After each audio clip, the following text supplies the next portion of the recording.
I'm muted. What's up, everybody? How y'all doing? Welcome back for round two. Round two. Roundup show. Part two. Yes, coming to you May 9th, 2021. I had my first big cluster of technical difficulties. I was ready to go, man. And right when it started, everybody hit me up as like, hey, B, are we going live? I'm like, yes, we're going live. I'm live right now. They're like, I didn't get the link. I don't know what we're talking about. I'm like, what? What are you talking about?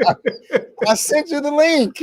I sent you all the information, and they're like, bro, I didn't get it. I'm going to my email. Look, man, here's the receipts. You know what happened is B.A.B. talks too much controversial stuff, and Marvel shut him down. Marvel made a call and had one of their hackers shut him down. For real, man. Everybody hit me up like, B, we don't know what's going on, and it just threw me off. And I was like, wait a minute. So I had to circle back. But also I got a shout out to Lord Genome 76 for the $2 super chat that you sent on the last live that I had my technical difficulties for. What a money reside, what a money reside, what a money reside, what a money reside. Okay. Thank you so much. I really do appreciate that. So yeah, guys, I do apologize. I just had some technical difficulties, and I just had to, excuse me, my goodness gracious, gas and all that. I just had to kind of get through it. And I also had to let you know, guys, I may struggle with this live here today because as if you noticed, I'm wearing some different glasses.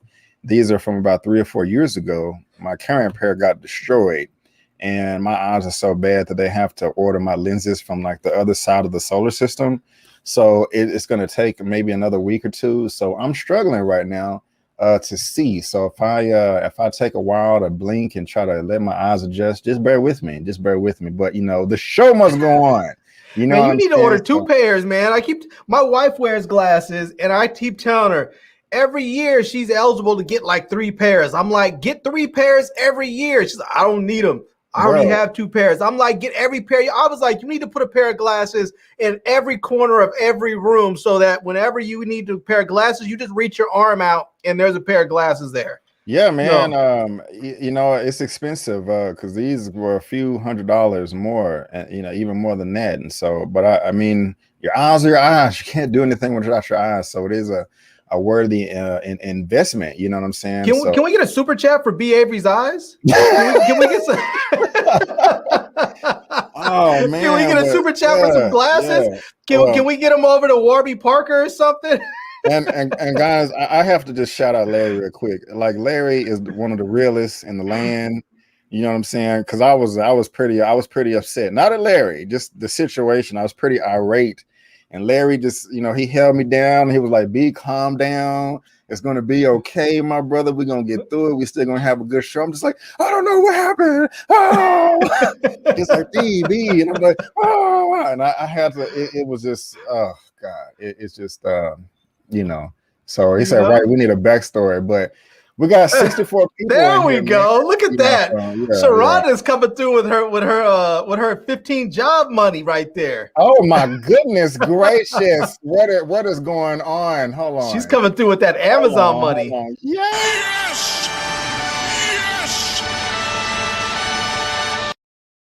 Look at that. So Sharronda Rich of the 1999. Thank you, Ma. I do appreciate it. For your glasses. You guys are funny.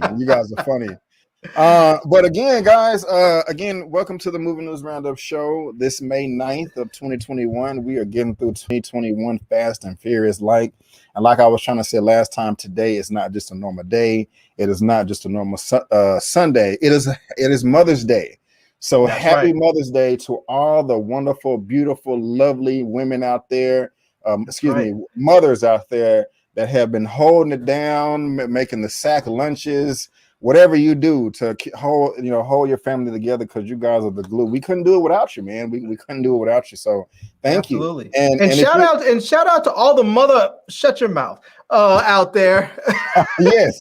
Because there wouldn't be mothers if you didn't have any mother. Right. So happy Mother's Day to everyone out there. Especially the single mothers too, because y'all have it even harder. I talked to my mom today via Zoom.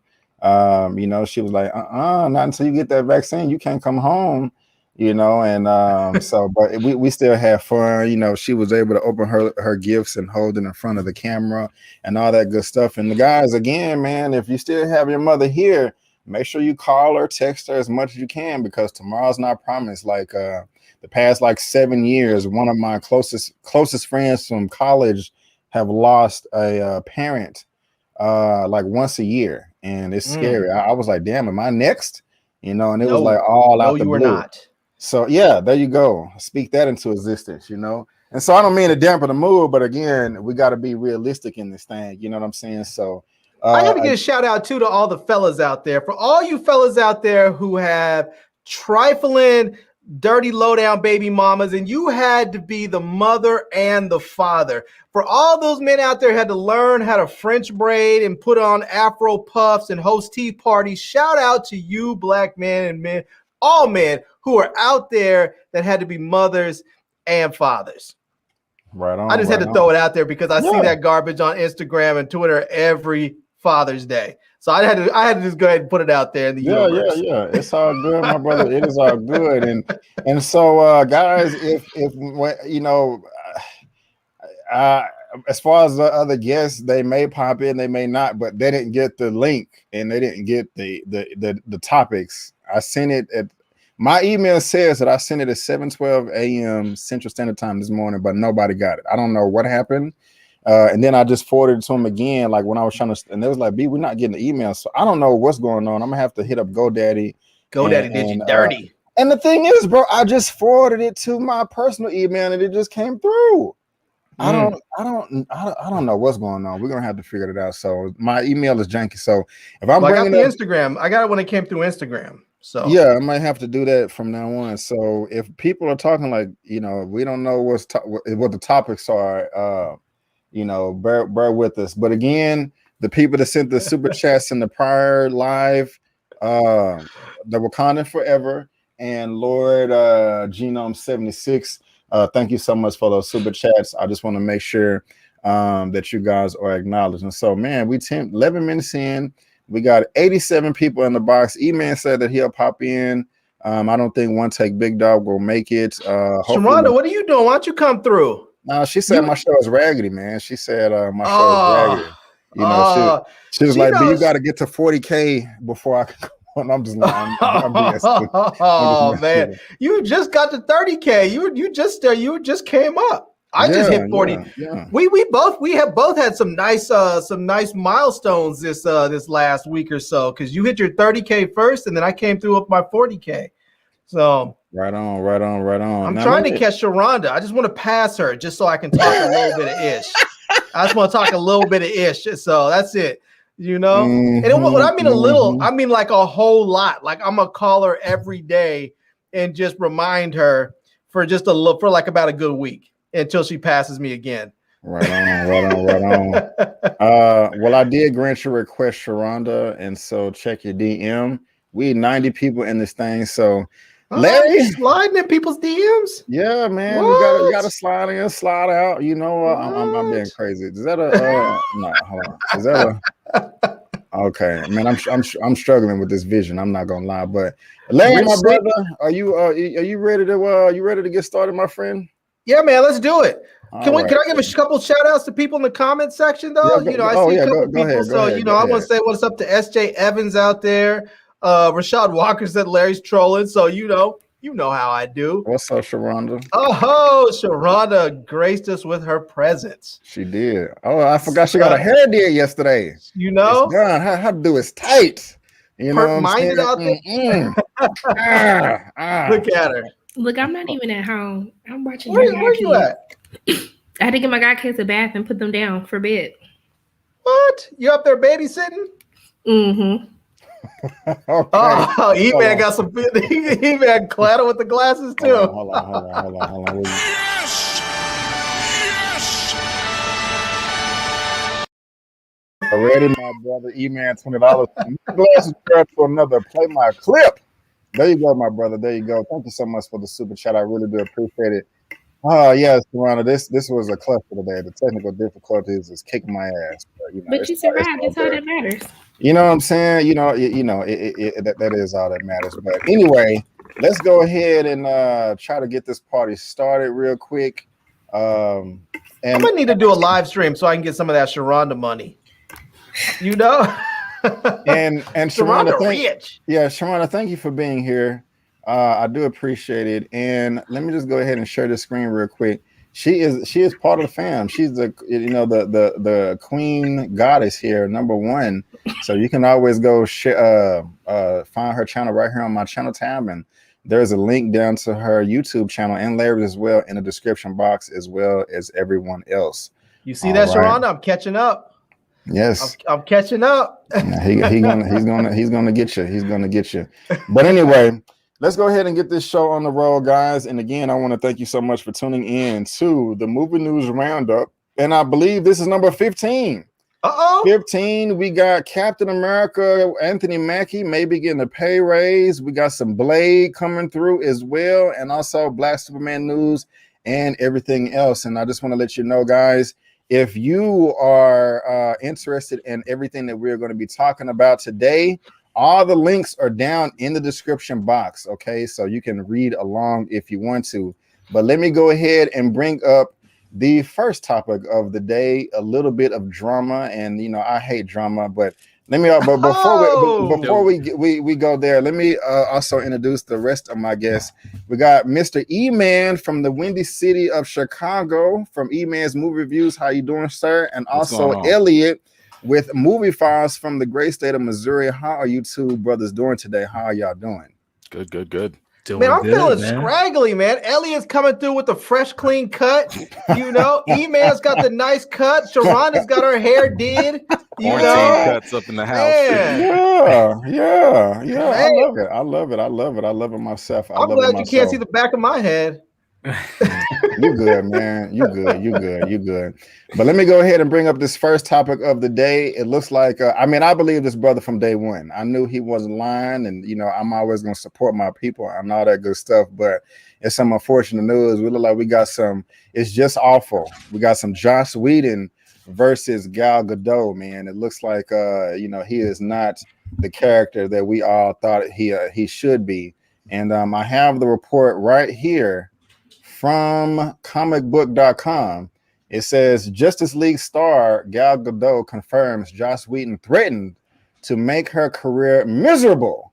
What in the world is going on? And again, guys, I have the link down in the description box below. And it says last month, Justice League star Ray Fisher opened up about his experience with director Joss Whedon while making 2017's Justice League, noting in an extensive interview that Gal Gadot, along with Wonder Woman director Patty Jenkins, had their own issues with Whedon as well. Now, in a new interview, Gadot confirms the extent of those issues, telling Israel's N12 that Whedon threatened to damage her career when she asked to make changes to her character, noting that she has handled the situation immediately. And so I have the quote right here. So he kind of threatened my career and said if I did something, he would make my career miserable, and I just took care of it. Instead, Gadot said in an interview. And Larry, I'm going to come to you first, my brother. Ray Fisher has been screaming from the top of the mountains about this for some time, and other people have come out and agree with Ray Fisher. And now Gadot, Wonder Woman, is coming out and confirming this as well. So what do you make of these comments and just the whole situation, my brother? I'll tell you, man, I have to say, Karma is a female dog. And I mean, he's up there talking about he wants to damage people's careers. He's gonna be at one of those points where there's gonna be a lot of really big name stars that are gonna simply say, I don't want to work with them. He creates a toxic environment, and I don't want to work with them because I don't have to now. I'm big enough that I can just simply say, I'm not going to be on this project if that director is attached to it. And she's big enough now. She can pick and choose her projects. She doesn't need that. And, Ray Fisher's probably not at that point yet, but I think he's not going to be subjected to working with Joss Whedon anymore. And, it's crazy. I think at the time he was threatening her career, she probably just didn't recognize or realize how big she was. But that's one of those times, for me, that's what I think. That's one of those times when your overpaid, high-powered CAA agent needs to be up there regulating. That dude needs to have 2 cell phones at the same time with 2 studio executives cursing them both out at the same time while he's driving top speed down to the studio, to that lot, ready to put hands on Joss Whedon. That's what your agent's there for. He should have been up there regulating. So I don't even know why she felt like it. She should have simply went to her trailer, said, "Dude's threatening me. Take care of it," and it should have been handled. I agree. So, I agree 100%. But dude seems like he really needs to get his life together. I mean, you're a talented director, a writer. You're rich, and you want to talk about ruining people's careers for what? I mean, why? You should be doing nothing but trying to have fun.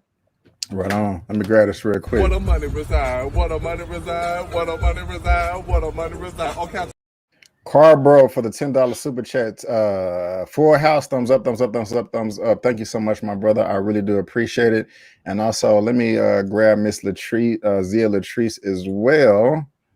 Yes! Yes! I'm watching E-Man on the back end. I love those. I love that clip. I I believe Ray Fisher, when he spoke out, the energy he gave was right. So thank you so much for that super chat. I really do appreciate it. And Sharronda, before I come to you next, let me go ahead and pull up this second quote real quick. Oh, I'm struggling with this vision. And it says as follows: a knowledgeable source says Godot had multiple concerns with the revised version of the film, including issues about her character being more aggressive than her character in Wonder Woman. She wanted to make the character flow from one movie to the next. The report indicated the biggest clash, sources say, came when Whedon pushed Godot to record lines she didn't like, threatened to harm Godot's career, and disparage Wonder Woman director Patty Jenkins. Sharronda, how you feeling about all this? I mean, I'm happy that she spoke out. I just wonder where all this energy was when Ray Fisher first came out. Thank you. And that's my issue.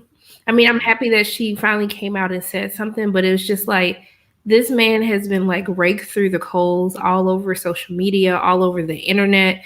Literally, like, we haven't seen him work outside of Justice League for taking a stand and speaking up. So I just feel like, why? I mean, I'm happy she spoke up. But it's just like, why now? Like, why did all of you guys just let him take the blame, take the anger, the intimidation? Why did you guys let him take all of that for you to stay silent? And then really after all of it kind of died down, it was like, oh yeah, by the way, he threatened me too. I had the same experience that Ray had on set. It's just like, you should have just came back out. Hey, Mara, you should have just came out and said it then. So it just, while I'm happy that she was able to be free to speak her truth, I just felt like, why did we have to let this man out, leave him out to dry, to then months later come back and basically say, yeah, he trash. Right. I really respect that. I really respect People are scared. People are scared in Hollywood because, I mean, I'm Gal's like, a with bigger all this star than him. She's a bigger star than Ray. No doubt. But she's also a woman. I think she's worried about that. She may be put in this situation where she's sidelined. I mean, look at the people from She got Buffy. money and she got jobs. She has contracts. Like, what are you gonna do? All that's true, and she shouldn't have been worried. But people get worried. Like, all the people from Buffy that finally came out and spoke, they came out and spoke like after Ray Fisher. They were like, oh yeah, by the way, 20 years later. I'm like, I mean, they should have been spoke out about this. This is the reason why people like him can go and continue to do the stuff that they do in Hollywood, because people don't speak out soon enough. I mean, I'm going to take up for the Buffy stars just because it's only okay now for women to really speak out against the mistreatment on set, because before that's just status quo. But I think that Gal is a bigger star. Outside of Ben Affleck, she's the biggest star out of the entire Justice League, minus maybe Henry Cavill. So I don't see what will be the detriment to her career to speak out against him at this point in time. No, I agree. She should have done it sooner. Let me bring up this third quote. I'm happy for Ray to go out and speak his truth. Godot told the LA Times months ago, I wasn't there with the guys when they shot with Joss Whedon. I had my own experience with him, which wasn't the best one, but I took care of it. And then what happened? I took it to the higher ups and they took care of it, but I'm happy for Ray to go up and say his truth. Elliot, how you feeling about all this, man? I was actually going to bring that up because I thought I had read that a couple months ago that she had spoke about this situation, but I guess it was kind of handled behind closed doors. This speaks to, again, the toxicity that Warner Brothers have for the many different CEOs and different people in order. So this is kind of goes again to the narrative that Ray Fisher was talking about, that Warner Brothers is only allowing certain things and news cycles to get out. So this is, again, to Sharronda's point, that it now seems like it's coming out more. Now she's speaking to a little bit more. It's in the zeitgeist to release the Snyder Cut in the air. But like I said, I thought that she did address it. But it just kind of goes to show, again, this just speaks to a larger theme about Warner Brothers, that they just let things go without it, hitting the cycle. They probably, I don't know what the situation was, what was handled behind closed doors. I guess she wasn't going to be back on the reshoots, but it speaks to Joss Whedon's character. It speaks to Warner Brothers. It speaks to the Hollywood system that, again, when they don't want a story to get leaked out there or things to get out there, they can hide things and bury things under the ground. So it's unfortunate, but I think this kind of goes to show that this is the last of Joss Whedon that we'll be seeing in a very long time. I know there's someone that's going to probably give him an opportunity, but at least the skeletons in his closet have been revealed. Hell yeah, ain't nobody finna pay for nothing he putting out either. But also, let's call it what it is. It's race, but let's call it what it is. It's racism. So Gal took her issue. Oh, hell yeah. Gal took her issue to the studio, was handled.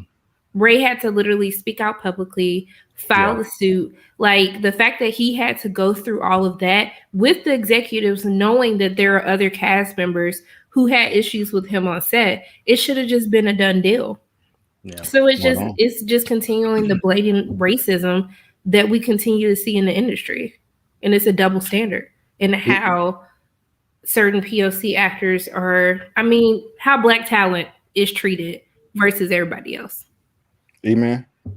I mean, look, thank you, Sharronda. Joss is trash, right? Like, he's just trash. I mean, the dude he's I don't even want to use Harvey Weinstein because I feel like he's another level of a monster in himself. Definitely. But he's like that derivative of the power structure in Hollywood, right? Like, he's been enabled for years. That's the only reason somebody would be bold enough to even utter such a threat or even, speak in such ways to whatever actor. I don't care what the star power is. He clearly felt entitled enough to even come at her like that, right? And I mean, I definitely stand with Ray Fisher on all of this stuff. Now, here's the thing. Maybe, I don't know all the legalities and stuff that were involved. Maybe there were NDAs that were involved, and maybe that might have affected timing during the investigations. I don't know, but I agree. If that was not the case, I would have much rather Gal Gadot and other people like step up earlier when Ray was out there, because my man was out there by himself. He was out there just like, yo, this is wrong. This is that. And he also respected a lot of other people's privacy by not outing them as well. But I mean, come on now. You have the name credibility to sit here and be like, I stand with Ray. He's right. I had the same situation. Maybe I can't speak in detail for whatever reason, but I think a stronger sign of support would have been nice a lot sooner. But I mean, look, Warner Brothers, they are so problematic. And I know that they did all their executive shuffling and firing or whatever, but this is kind of like, it's kind of similar. It's kind of like with the police. It's the system that's problematic. You're talking about the Warner Brothers investigating Warner Brothers. They don't have like an independent, type of system or agency to really come in and like shake, put the fear of God in everybody, because if I know my coworker that I'm good with is going to be investigating me, it's kind of like, all right, man, we good, and I feel like that's why Joss is not, for one, he's not speaking, right? We haven't heard a peep from this dude, which is smart, because guess what? Unfortunately, he is going to get another shot. He's going to take a nice little vacation because he's been eating. He's getting another shot right now. He's directing The Nevers. That's on HBO Max. Dude, like, he's not going to go away. He hasn't stopped working. Yeah. He's removed from that project. He removed himself last November. Or they removed him. Yeah. Mel Gibson got another shot. Yeah. You know what I'm saying? People act like Mel Gibson wasn't out here saying anti-Semitic stuff and worse. Like, the industry is going to put him on timeout. He's going to come back. We're going to see him in another big blockbuster movie. Maybe he does a little apology tour. I don't know. But, I just wish, I agree with Sharronda and everybody else. Like, I wish this would have came out a little bit stronger and sooner, not to let Ray just hanging out there by himself like that. Maybe he's going to direct Black Superman. No. But to all the 142 people in the chat, that's what's up back there. Thank you so much for being here. Can we get 142 likes? You know what I'm saying? Can we get 142 thumbs up? 142 thumbs up. I only got 62, and I got one thumbs down. I think their stomach hurts. But if we can get the 145. Josh Whedon with the thumbs down. It's Josh Whedon, right? Josh came in, was like, it's either Josh Whedon in there thumbing down. Somebody either that or someone has bubble guts. It's one of the two. One of them. Right on. Well, guys, let's go ahead and move on to topic number 2 real quick. And this is a no-brainer to me. I mean, if you didn't see this coming, I don't know what you was doing or whatever, but looks like we have more to come as far as the Joker is concerned.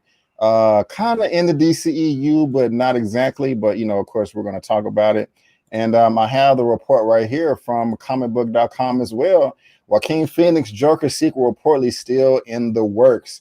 by Mr. Brandon Davis. That's such a great name right there, but there's really no point in reading this. I mean, I've read the whole thing, and guys, if you're watching live or the replay right now, there is a link down to this article down in the description box. Basically, all it says is we're getting a sequel, and that's common sense because it made so much money. And Sharronda, I'm gonna come to you next. How did you feel about the first Joker movie with Joaquin Phoenix, and are you excited about a sequel? I actually like the first Joker movie. I saw it at TIFF 2 years ago. Mm-hmm. I really enjoyed it. I thought Joaquin did a fantastic job in the portrayal of Joker. I like the dark tone of it. What's that? Bless you. You're good. I'm okay with the sequel as long as it's good. It's just hard when you have such a strong origin story movie in order for you to really follow up those expectations. I just think it's going to be really hard, but I would be interested to see what they have in store for us, as long as like all of the same people who were a part of the first one are still attached for the second. But I think it just really depends on what story they're going to go with, what new characters are they going to obviously introduce, and really just making sure that they have the storytelling there to make this a great follow-up sequel. I just, in our industry, we just haven't really haven't seen good sequels that follow up very good first movies. Right. Sharronda, can I ask you a question right quick? Yeah. Joaquin Phoenix is not going to be the Joker in the Justice League movies moving forward. That's still Jared Leto, right? To my understanding, I don't know if they really know. They don't know. Keep in mind that they're doing the multiverse with Flashpoint, so that opens up a lot of possibilities for them to do almost anything. Okay. Who am I coming to next? Let me come to Elliot next. How are you feeling about all this, man? I'm gonna be real, man. There's a side of me that I like Sharronda. I love the Joker. I thought Joaquin was great. Todd Phillips really surprised the hell out of me, knowing that his comedic background and all the films he attached himself to, the Hangovers of the world and all that stuff. So I was very surprised that he was able to tackle that subject matter. The score obviously won an Oscar. I mean, it's one of the top, superhero movies in the last decade in regards to an origin story, a singular story, standalone universe, no sequels, no prequels, and all that. But now a Joker sequel, like Sharronda said, yes, if you can give me a good story, I'm on board for it. But the intentions, the foundation of the film was not meant to carry on this particular story. So it just makes me wonder what next for this character. They introduce a young Bruce Wayne in the film. Are they going to try to connect it to a Robert Pattinson Batman? Or we know WB has 3,000 Batman, so they're going to maybe carve out their own Batman story, or I don't know. At this Batman point, 3,000? Batman, yeah. I don't know what they're going to do. Again, WB right now is throwing everything at the wall. I mean, yes, this was a successful film. This didn't even hit the China market. It made $1 billion, which is insane, especially with all the hype around it and everyone being nervous around the message of the film. So I don't know. I mean, yes, bring back Todd Phillips, bring back the composer, the writer, obviously Joaquin, but I just don't know, formulating a plot in my head. Where do we go next with this, how they ended the story? So, Elliot, I respect that. I'm a little surprised to hear that, my brother. It was such a great film. I didn't have any faith in it myself, but but when it came out, it was amazing. To be honest with you, I've only seen the film one time, and that's because it shook me. Like, that dude was crazy than a mug, and I was just like, I was in the theater like, damn, this is just so unapologetic, but I'm coming to Mr. Eman next, and Eman, he has a thumb right here. He put this video up on his channel some time ago, top 5 Joker 2 ideas and theories. So that is on his channel if you guys want to go check that out. But coming to you next, Eman, how you feeling about this? And you can talk about your theories as well, if you like, sir. Yeah. No, look, I mean, I especially like Joker. I'm a little biased because that's like one of my most popular videos, because my video about the big joke that a lot of people missed with the first Joker, with the Joker movie.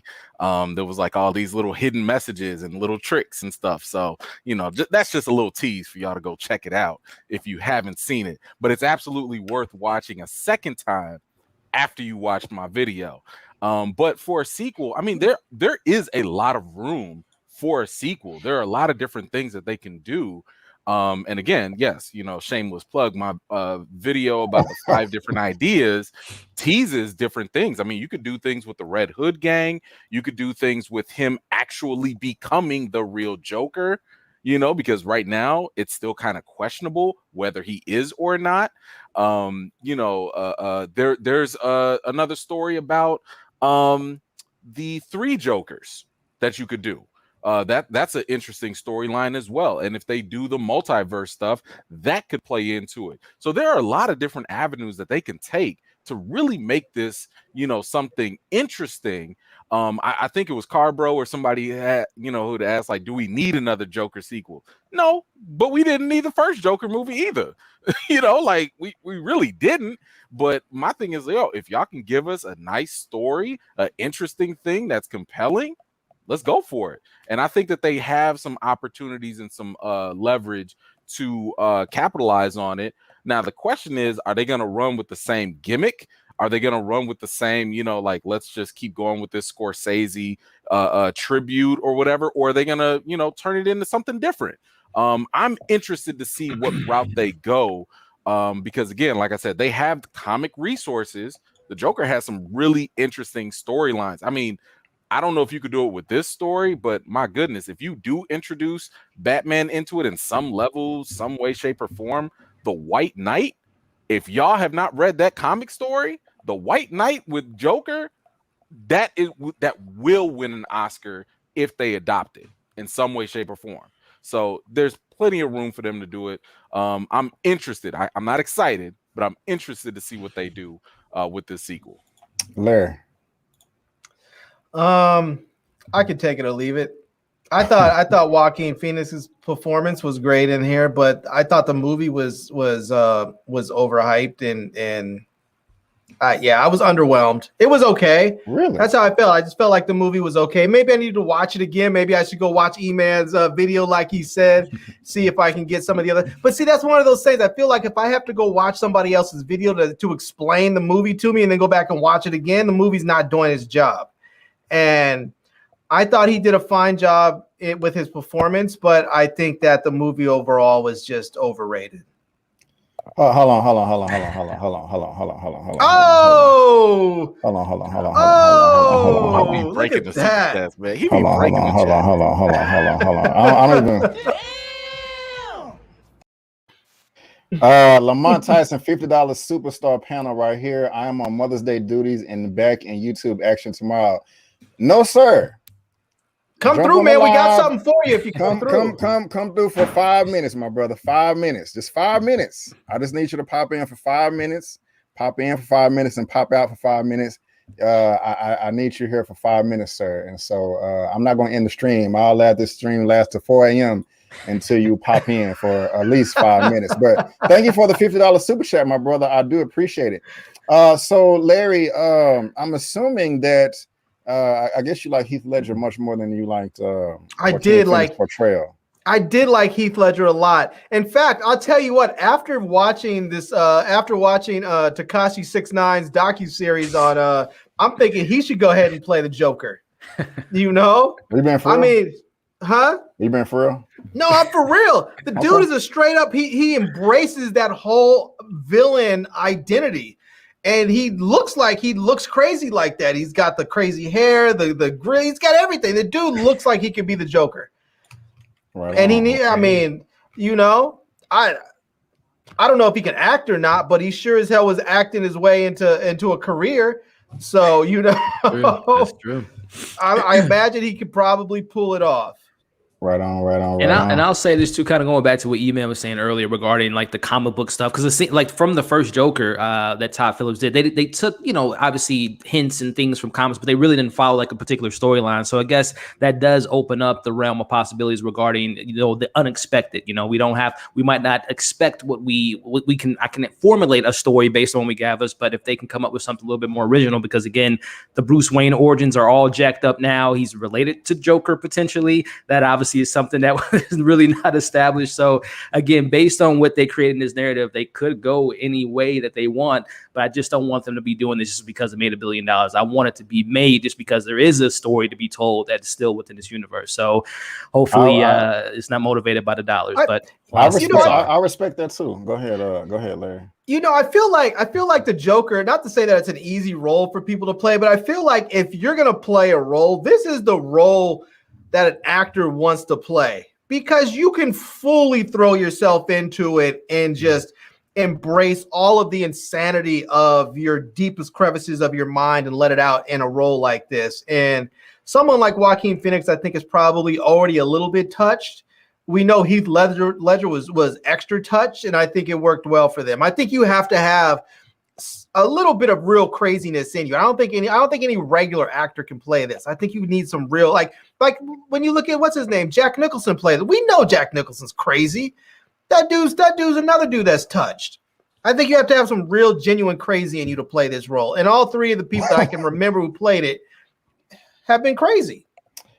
Yeah, to an extent, to a degree, but like everybody was saying, it made $1 billion. If you look on Rotten Tomatoes, I thought it would be higher than this. 68% from the critics, and the audience score gave it a 88%. So I'm surprised. Yeah, that's what you call a return on your investment. $50 million budget. Yeah, $55 million. God. Oh, that is a return on your investment right there. Big time. But Lamont, if you're out there, my brother, I just need you for 2 minutes, my brother. Just 2 minutes. But let's go ahead and move on to topic number 3. Sharronda go? No, she up there. Oh, okay. Well, I don't. Oh, wait. Did I skip you, Sharronda? No, she went first. Oh, okay. I didn't know if she had another thought. Okay. Oh no, sorry. Oh, okay. I'm tripping. But let's go ahead and move on to topic number 3. I don't know why I put bow down, but for some reason that just came over me when I was making this thumbnail. You know what I'm saying? I don't know. That was just on my mind. But we're gonna move over to topic number 3, just real quick. And I got yes. What? That's my answer. Whatever you ask me is yes. Okay. But hold on, man. I'm sorry, y'all. I'm having trouble with my eyes. But I got the report right here. Why is this not coming off the screen? Oh, hold on. I'm sorry, guys. I can't see. I need those glasses. But I got the report right here from BuzzFeed. It said, here are the first official photos from HBO's House of the Dragon. Now, I know we got some Game of Thrones fans in the building. I don't know how big of fans there are. I'm a casual Game of Thrones fans, but I want to hear from you guys. Are y'all excited about this right here, this prequel? I know a lot of people were really upset with how Game of Thrones ended. But I'm coming to you first, Elliot, this time. How are you feeling about these first photos right here from this the House of Dragon that's going to be premiering on HBO Max next year? Yeah, well, first and foremost, to kind of go back to your first initial question, Game of Thrones fans, I'm a huge fan. I haven't read the books quite yet, but I was a fan of the series, watched the series a couple times through, and even with the flaws of the 8th season and even some issues in the 7th season, I don't forget the first 4 or 5 seasons that were just like excellent television, still one of my favorite series of all time. So I love that we're going back to the Game of Thrones lore, and I think this takes place 300 to 500 years, maybe. I think it's 300 years prior to what we got with Westeros and everything that we went down. So I'm really excited. The first set photos gets me back into the Targaryens when we first met Khaleesi and her crazy brother that was trying to sell her to the Dothraki and Drogo and all that stuff. So it gets me back in that, and the talent involved in this cast is, I'm a big fan of Olivia Cook, so I hope that this kind of really puts her on the map a little bit more. She was great in Sound of Metal, great in Earl and the Dying Girl. She's a fantastic actress, and everyone else that's involved in this cast looks really well suited and can fit the role. So I'm just so excited to go back into this universe of Littlefingers and the politics and the blood, the guts, the dragons, the mythical aspects. So I can't wait to have those discussions about Game of Thrones, House of Dragon, and getting more dragons. Apparently each episode is going to be the budget of what we got from the 8th season, like $10 million per episode. So it's going to be a lot of great, crazy, awesome dragon stuff going on. I just can't wait feature to fall. Film money. It is, and HBO got that money, but I just can't wait to fall back in love with reintroducing characters that I wasn't familiar with, meeting a Jon Snow in this story, hating a Cersei in this story, you know, obviously meeting more about the Targaryens and how they came to be, and obviously their lore. How did they get the dragon's blood? When is the first time someone stepped in fire and noticed that they couldn't be burned alive? So all that little stuff excites me. The children of men, you know, obviously they're the White Walkers that were still around during that time. So it's just all the lore, all the mythology, hearing little hints of names of the Lannisters and the Starks. Listen, I'm a geek about this. I'm geeking out right now. I can't wait for House of Dragons next year. It's going to be awesome. I can't wait. Right on. And I forgot to bring this up to address your question.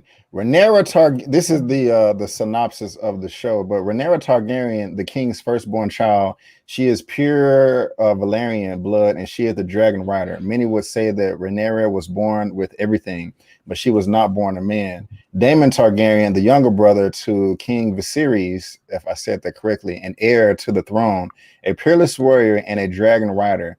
Daemon possesses the true blood of the dragon.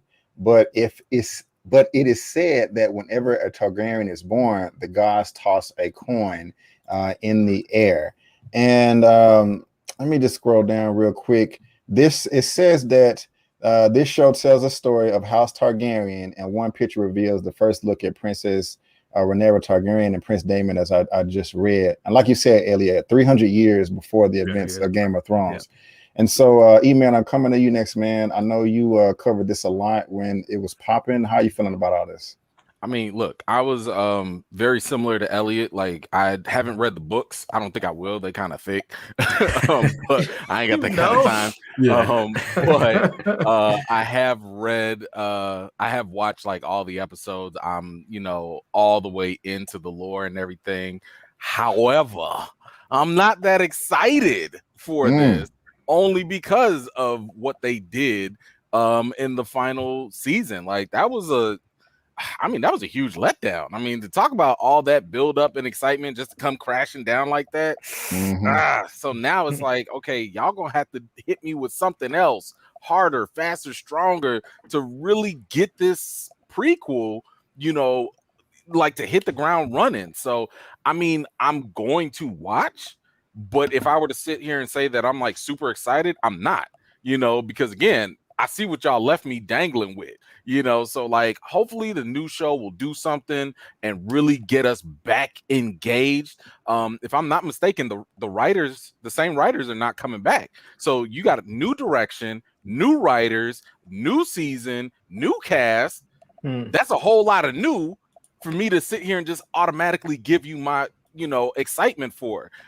I'm gonna take a wait and see approach. I'm gonna watch it and I'm gonna just wait and see, can y'all deliver, because y'all got some big shoes to fill and you have a lot to make up for, because I think this prequel is gonna be on an apology tour for season 8, you know, for the last season of Game of Thrones. Right on. It says the second image right here shows Olivia Cook and Rise. If fans, I know I'm butchering the name, as Otto Hightower and his daughter, Alicent Hightower. Otto was the hand of the king to the current ruler of Westeros, King Viserys Targaryen. Sir Otto loyalty and faithfully serves both his king and his realm. According to HBO's character description, as the hand sees it, the greatest threat to the realm is the king's brother Daemon and his position as heir to the throne. Larry, I'm coming to you next, sir. How are you feeling about all this? First of all, I just have to address in the comment section. Someone named Quolef Foundation said Karma is a female dog, ? Talk about a hostile environment for the only woman in the chat. Now, I just want to say, Sharronda, if I have created a hostile environment by saying that, I did not mean to. I mean to create a hostile environment towards you for you, not because you're a woman. So that's just all it is.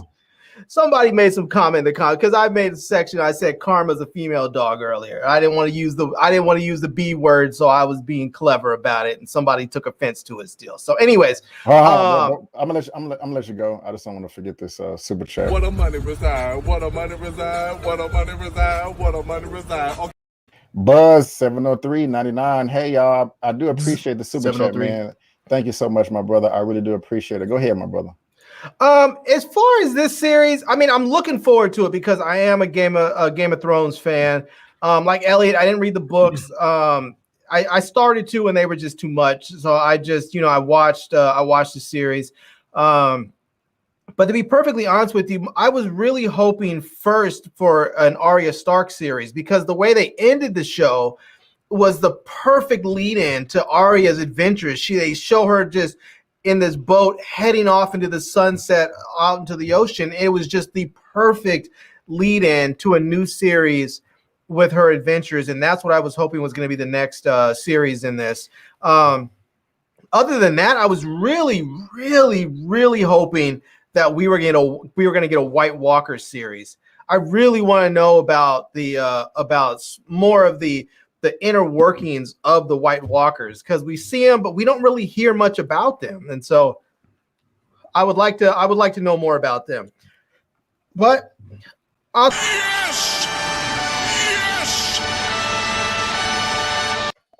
Kojo Black, $20 super chat. B1, what's up, my brother? Thank you so much for the super chat. I really do appreciate it. And Larry, my fault if I cut you off. I thought. I'm just saying, I'll take anything Game of Thrones at this point, really. Right on. Sharronda, Miss Williams, how you feeling?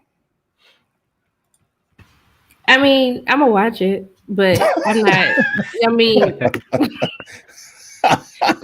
okay. I'm gonna watch it. I mean, I watched all of Game of Thrones from the first day that it started airing on HBO. So I'm a huge fan. But am I excited? No, I would need to really see like more clips or something like that. But I'm still gonna watch it. I still review it, but I hope it's good. Right on. And I'll say this to go ahead, man. No, I was just gonna say we so deeply invested in it at this point. Who's like not gonna watch it? So yeah, go ahead, bro.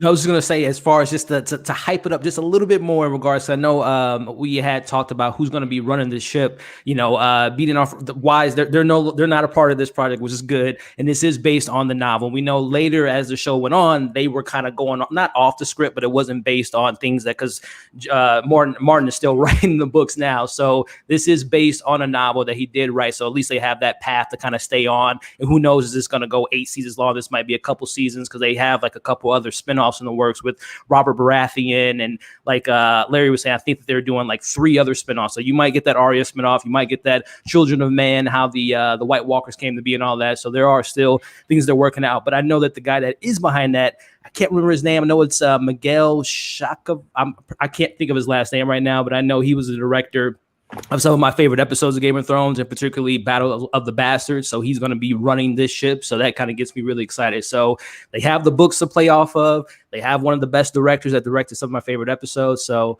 I'm hoping that this is going to be in that realm of the first couple seasons of Game of Thrones. So they have a playbook to go off of.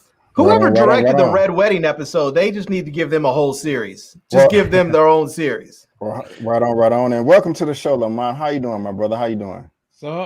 What's up, man? Oh, man, what's up? I'm glad you're here, and I know you got to go. I said I only need you just for a couple of minutes, so I know you got things to do. So let me tell you something, bro. I was in there washing my wife's feet and feeding grapes all at the same damn time. One of these numbers like this, feeding her grapes, washing the feet because the baby sleep.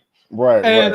She heard you say, Lamont, I need you for 2 minutes. So she said, Lamont, because I know you love these people, you try to help them out.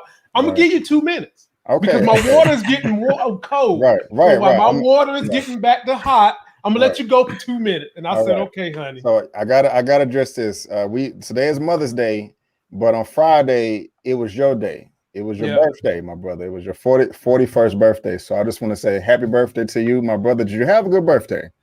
It was amazing, man. It was amazing. Amazing. My daughter is she's nuts. Her and my wife are entertainment, and I need to start recording them. Already. Well, I don't want to hold you, but I had a little something to prepare for you for your birthday, so I'm gonna just give it to you right here, and then I'll let you be on your way. Okay? Okay. Happy birthday! Happy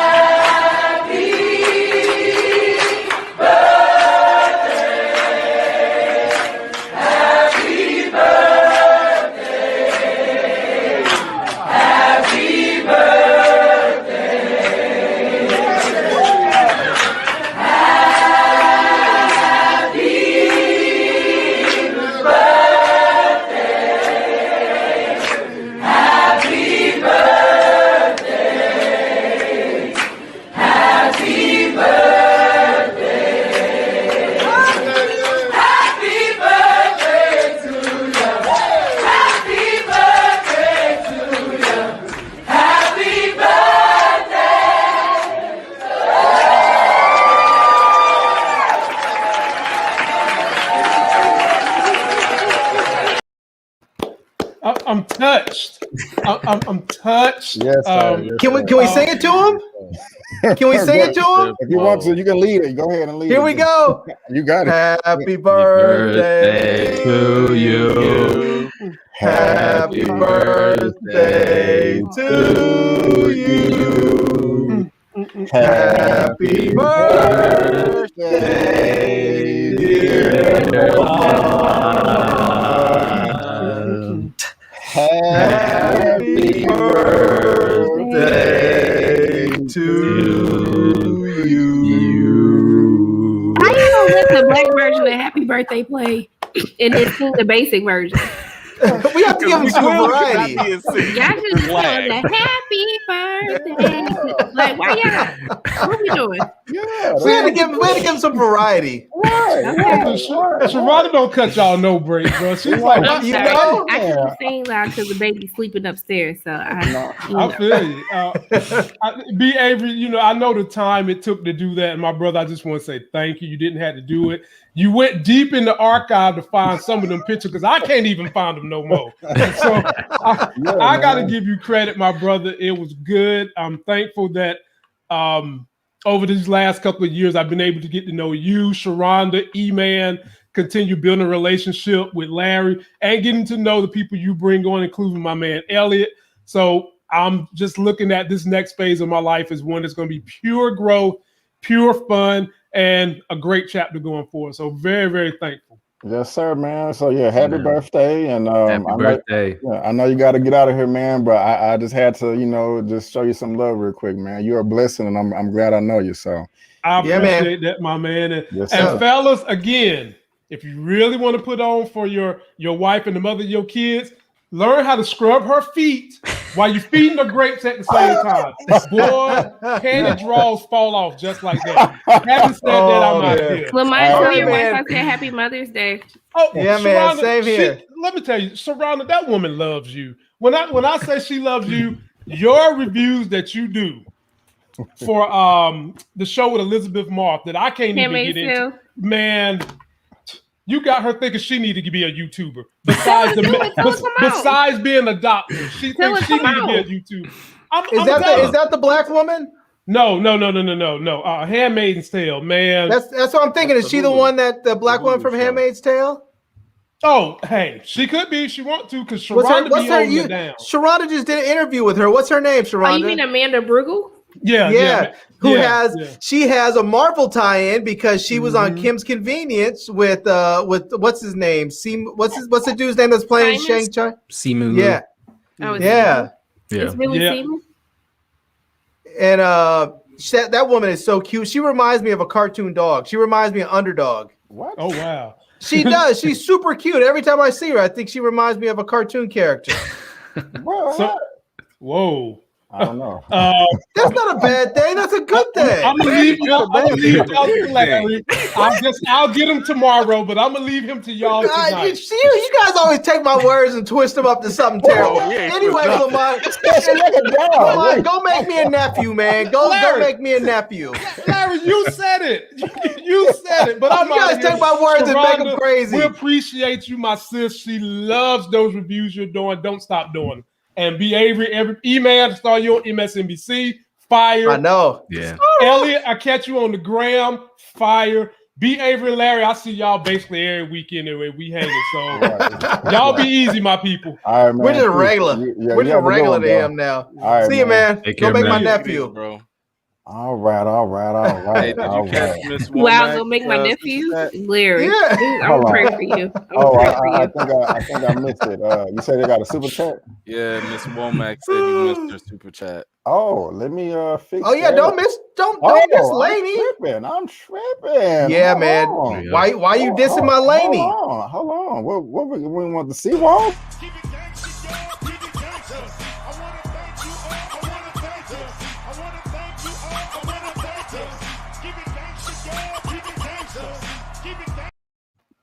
That's my favorite one right there, man. That's my favorite one. Yes, Womack, the true ally coming through. $9.99. I love the caption. I think two. If anyone won in Larry's giveaway, be a kind human and Venmo him the shipping cost of your prize. Number 3, Eman is a real life celebrity now on CNN already. Elliot, that fade is clean. It is, my brother. It is. You know? You know what I'm saying? You gotta give me that Spice Adams. And Elliot, my boy Elliot is single. You know what I'm saying? So go ahead. There it is. Them DMs. You know what I'm saying? And you know, go ahead if you're in the great state of Missouri. You know, we're gonna have to start. We're gonna have to start reviewing Eman's performances on TV in a minute. You know. But guys, let's go ahead and move on to topic number 4. Topic number 4 with Mr. Brother Dave Bautista, and I have it right here. Oh, that's the wrong picture. Said it breaks my heart because this dude just did not know what he wanted to do between the Army of the Dead and Suicide Squad, and I have the report right here from Digital Spy. Actually, I don't have it right here. I thought I did. Dave Bautista explains why he chose Army of the Dead over the Suicide Squad. I had to call James and I told him it breaks my heart. And again, guys, if you want the full article, that is down in the description box below.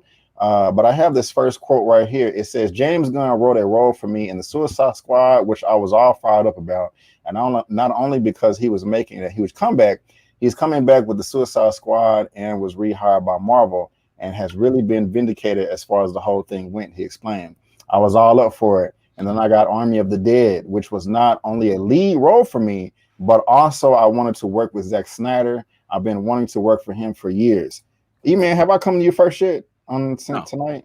Well, I'm coming to you first, sir. How you feeling about this right here? No, I mean, look, this was cool. I mean, look, what I like is the fact that, you know, for one, he was just being straight up and honest. Like, it's just as simple as that. And Dave was like one of the biggest supporters. I mean, when he was going hard for James Gunn, when he was getting dragged and everything. He went after Mickey Mouse, man. He even came out and said he didn't want to come back to Guardians if he wasn't there. Right. I mean, he was ride or die for his dude. Yeah, I mean, like wherever you stood on the James Gunn situation, you could not deny the fact that Dave Bautista had that man's back from day one all the way through. So, but from a professional standpoint, he made the right choice. I mean, what you want, like 5 minutes in Suicide Squad so you can just get killed off for a laugh versus adding a leading role on a big blockbuster movie on Netflix, you know, to add to your resume and they paying you more money? Bro, go make that bread.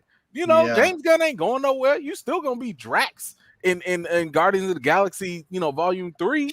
So yeah, man, go make that money. Do your thing. I like the honesty that he gave, and you know, it's very refreshing. What didn't feel like a corporate answer, you know, it was just like, they was paying me. It's a leading role. James is still my guy. I'm about that bread. Secure the bag. Right on. Coming to you next, Larry, but I'm going to pull up this quote. Bautista added that he wanted to establish a working relationship with Netflix to let them know that I'll be worth their time, and if they invested in him, he'd come through for them. Larry, how you feeling about all this?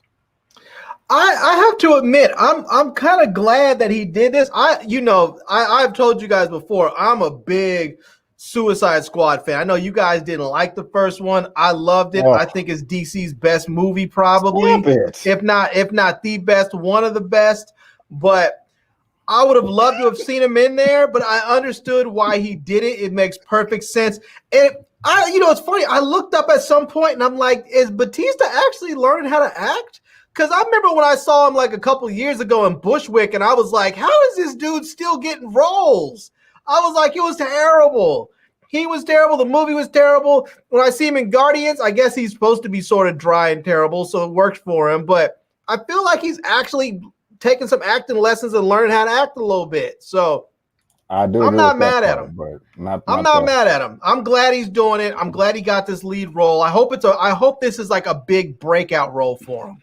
I hope this is one of those roles that catapults him to the next level. So, but we'll see. We'll see. I wouldn't mind seeing him in the next installment of Suicide Squad, whatever that's going to look like.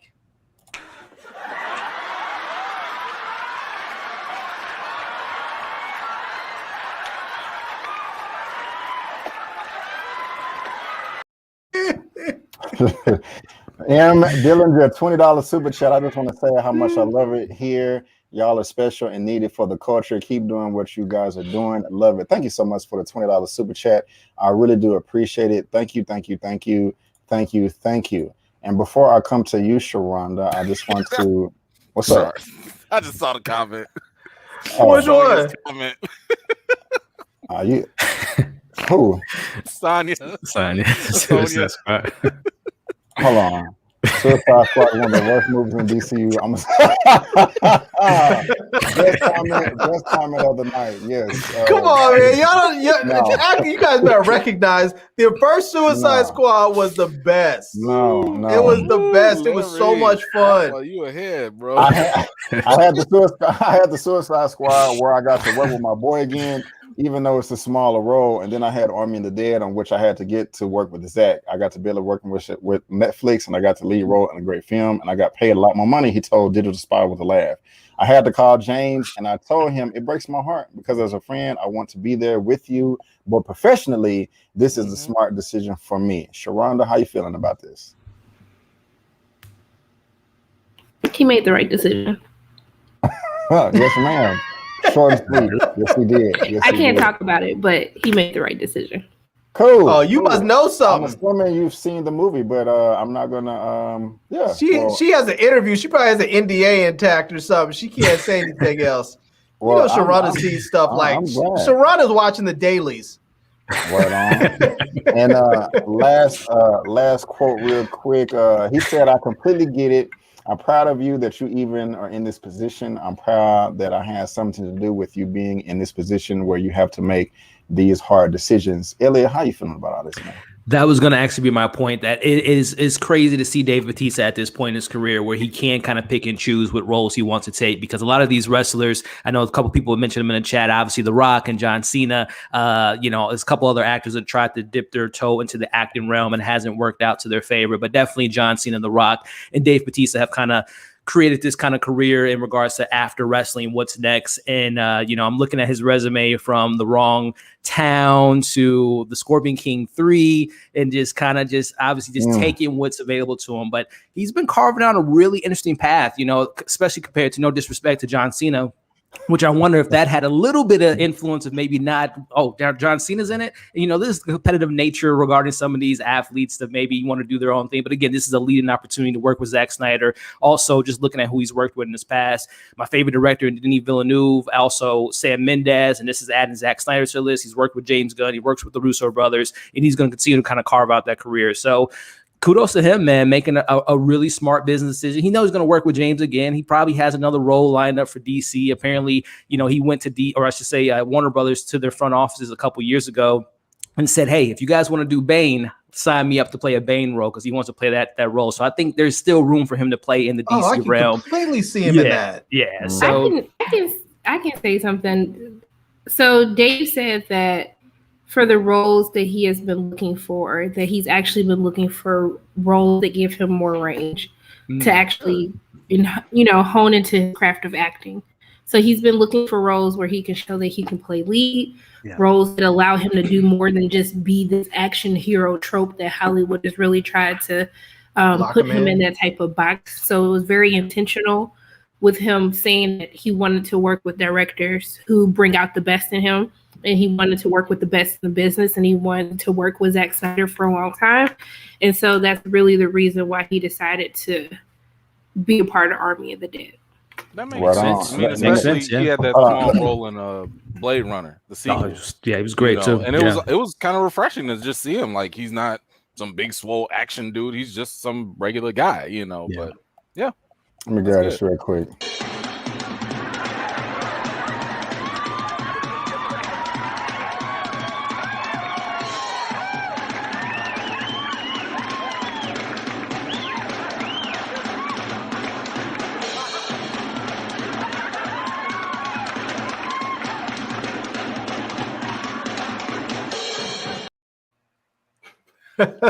Since you put Will Smith up there, is anybody going to comment on his dad bod picture he put out this week? I'm having all kind of technical issues.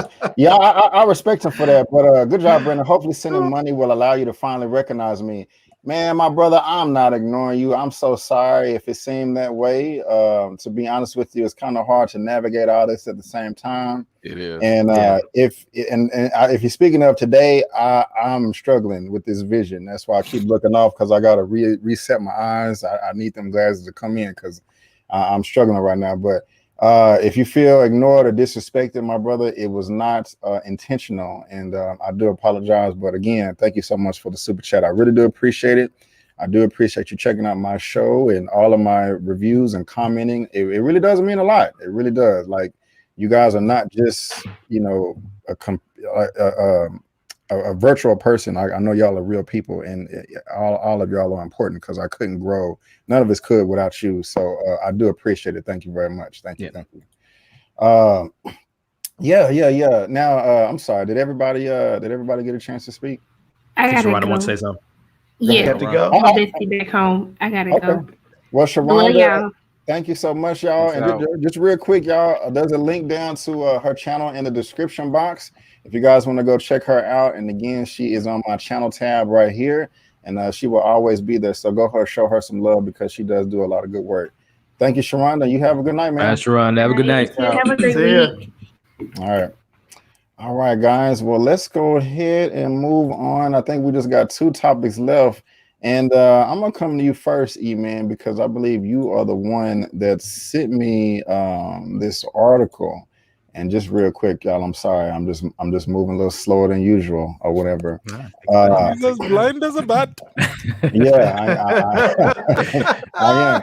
But what? You got some contacts on standby, man, just in case. Hey, while Brandon set that up, quick question for Eman and Larry: favorite wrestler actor? Is it just straight up The Rock, or has to be? Has to be. Has to be. I mean, Roddy Piper was cool. Don't get me wrong, you know, but The Rock, like, taking The Rock out of the equation, John Cena or Dave Bautista? Hell no. Batista.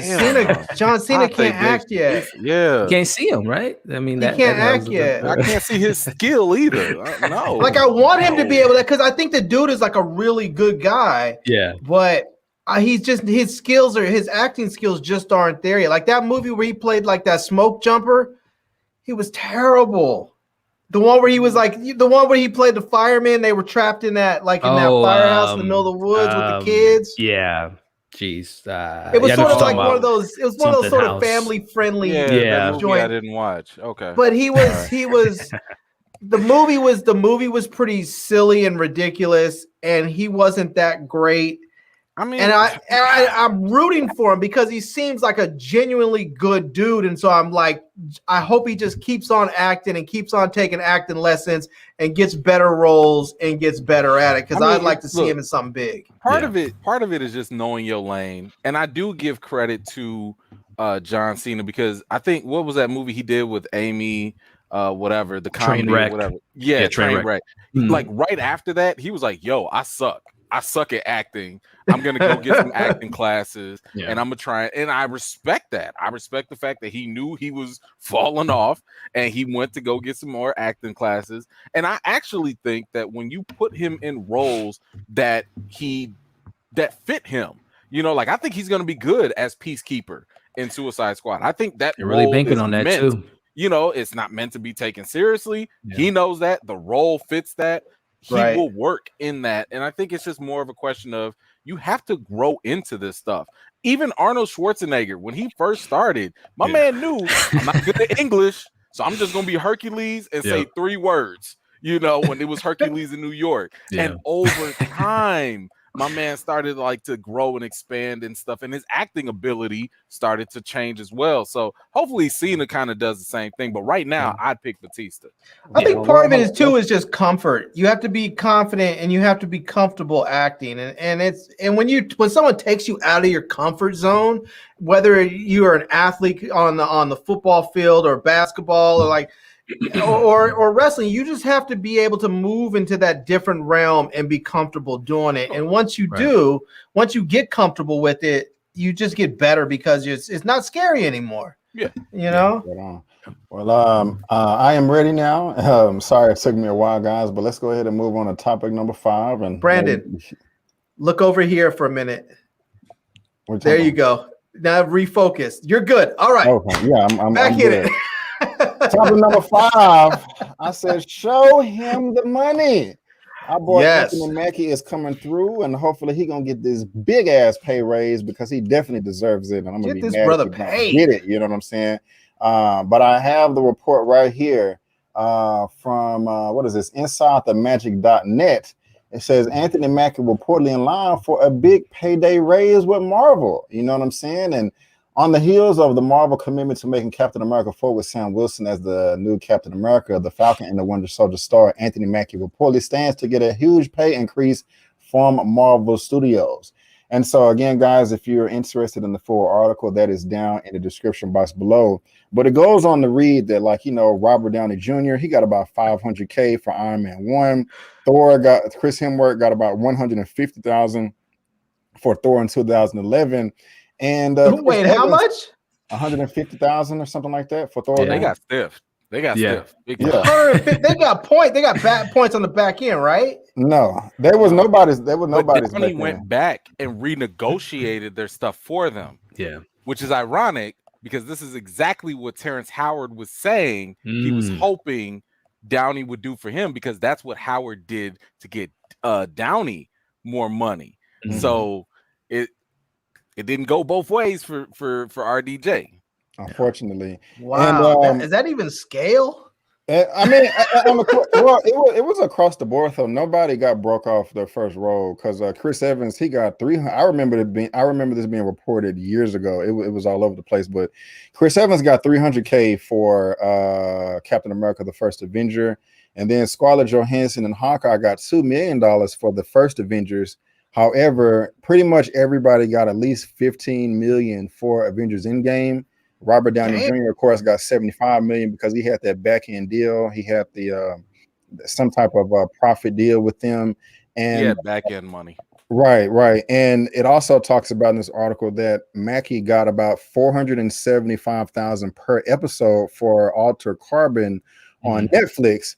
And so Black Widow, Scarlett Johansson, she's getting about $15 million for her Black Widow movie. And I'm hoping that that has to make her one of the highest paid women in Hollywood at that point. Yes, sir. Yeah. So, and I'm really hoping. I'm really for a minute. Yeah, and I'm really hoping that Anthony Mackie gets this $15 million as well for his solo movie. But Eman, you sent me the article, and I'm sure you've read this up and down, and I just can't wait to hear how excited you are about this. So I'm passing it to you, sir. How you feeling about this news, man? Look, he may be getting a big pay raise. Go ahead, sir. This is. First and foremost, let me make this very, very clear. I am super excited and happy for the brother. Anthony Mackie's come a very long way, and I am, regardless of how I feel about his ability to lead a movie by himself, I'm super happy at the fact that my man is getting a payday. Like I've always said, I'm here to root for everyone and anyone Black whenever they doing anything and they rise up. I am here to support and show them, all of that. So I'm glad that they can cut this man the check. What I do have a problem with, though, is that this is the same brother a couple weeks ago or a month ago that was still on the same train talking about let's not recast the role of T'Challa.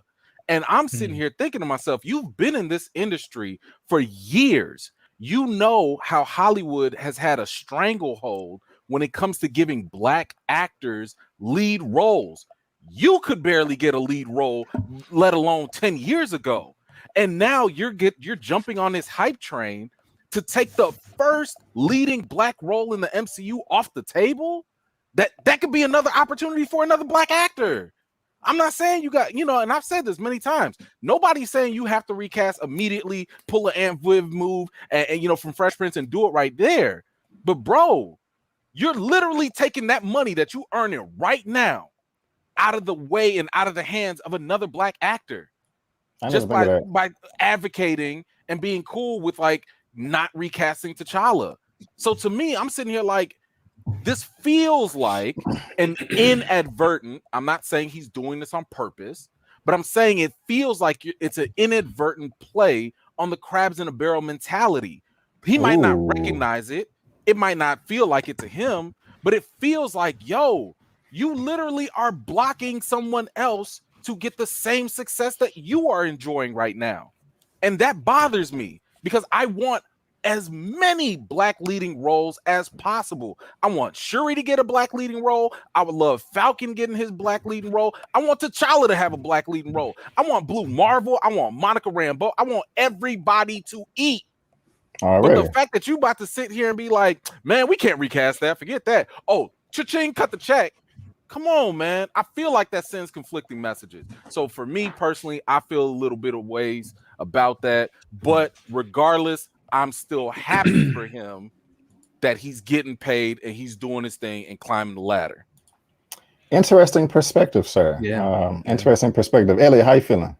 Yeah, no, I mean, that's a lot of, great points that Eman brought up. But I mean, I think too, there's some type of, I don't think Anthony Mackie's the most loved Avenger. And I'm talking about the person Anthony Mackie, because he said he speaks his mind a lot. I'll just say that. I know he rubs people the wrong way. So I know Anthony. Yeah, there's some comments he's made. I know a lot of women aren't the biggest fans of him, and some comments he made regarding perspectives of women's roles and relationships, stuff like that. It was a clip that came up on Wendy Williams a couple years ago that's kind of resurfaced in the last few weeks, and he said some other things I know rub people the wrong way. But again, celebrities, they sometimes like Eman said, the whole T'Challa thing. I think they're the actors feel right now in a tough position regarding recast versus not retiring the character. So neither here nor there in regards to this pay bump, in regards to Anthony Mackie as getting this money. Shout out to him, again, like Eman said, definitely supporting the black actors out there, getting with the money they deserve. And he's worked his way to this point, right? From losing the battle to B-Rabbit and 8 Mile and playing in Michael Bay roles as a third lead and, making his way to Netflix. I know earlier this year he led, that Netflix. Exactly. He led that film. I can't think of the name of it that came on Netflix earlier this year, but now seeing him as Captain America, and to be honest too, I don't think Anthony Mackie is going to, because I don't see him as a lead. I'm just going to be honest with you all as far as acting sensibilities. I think he's going to literally it's going to be an Avengers 4 type of film where he's going to be gathering up the young Avengers and Bucky's going to be along. I don't think he's going to be leading this movie, to be honest with you all. I've been saying the same thing. They're going to be up. It's going to be just like Captain America Civil War. Yep. You're going to see Bucky and a whole bunch of other people, and y'all going to forget Mackie was even in there. Yes. Yeah. He's going to be leading the new Avengers, the kids' Avengers. Leading on paper. Yeah, exactly. Yeah. So we'll see what comes with all that. But again, I shout out to him getting paid. But like I said, we'll see what comes with him in regards to the MCU and getting other people positions of power. So we'll see what comes with all this. All right on. You see that email real quick? Oh, did you? Well, co-lead. See, co-lead. You got to. I'm sorry. Yeah. Look, I've made this argument many times. He's not a solo lead artist. That's just not in his repertoire. When this man is the only lead, the main lead, outside of what was that movie he did, the Spike Lee flick, like years ago or whatever. She Hate Me? Yeah, like outside of that, it's hard to watch him when he's the only lead. Yeah. They have to put him with a co-lead. You got to put a Sam Jackson there. You got to put somebody else there to kind of, Frank Grillo. You got to put someone else there to help him carry. But, But that's true for every Marvel movie. I don't feel like any Marvel movie has really had a single solid one man or woman lead character. They're always heavily surrounded by other characters. Nah, not really. Keep going, Larry. Keep going, Larry. I mean, Chris Evans. Who was there with him in the first Avenger? I would totally agree with you. Long ago. I mean, maybe that was it. That was so long ago. Even Iron Man. I mean, Terrence Howard was there, but we were still there for Robert Downey Jr. Right on. Like Terrence Howard was not a co-star.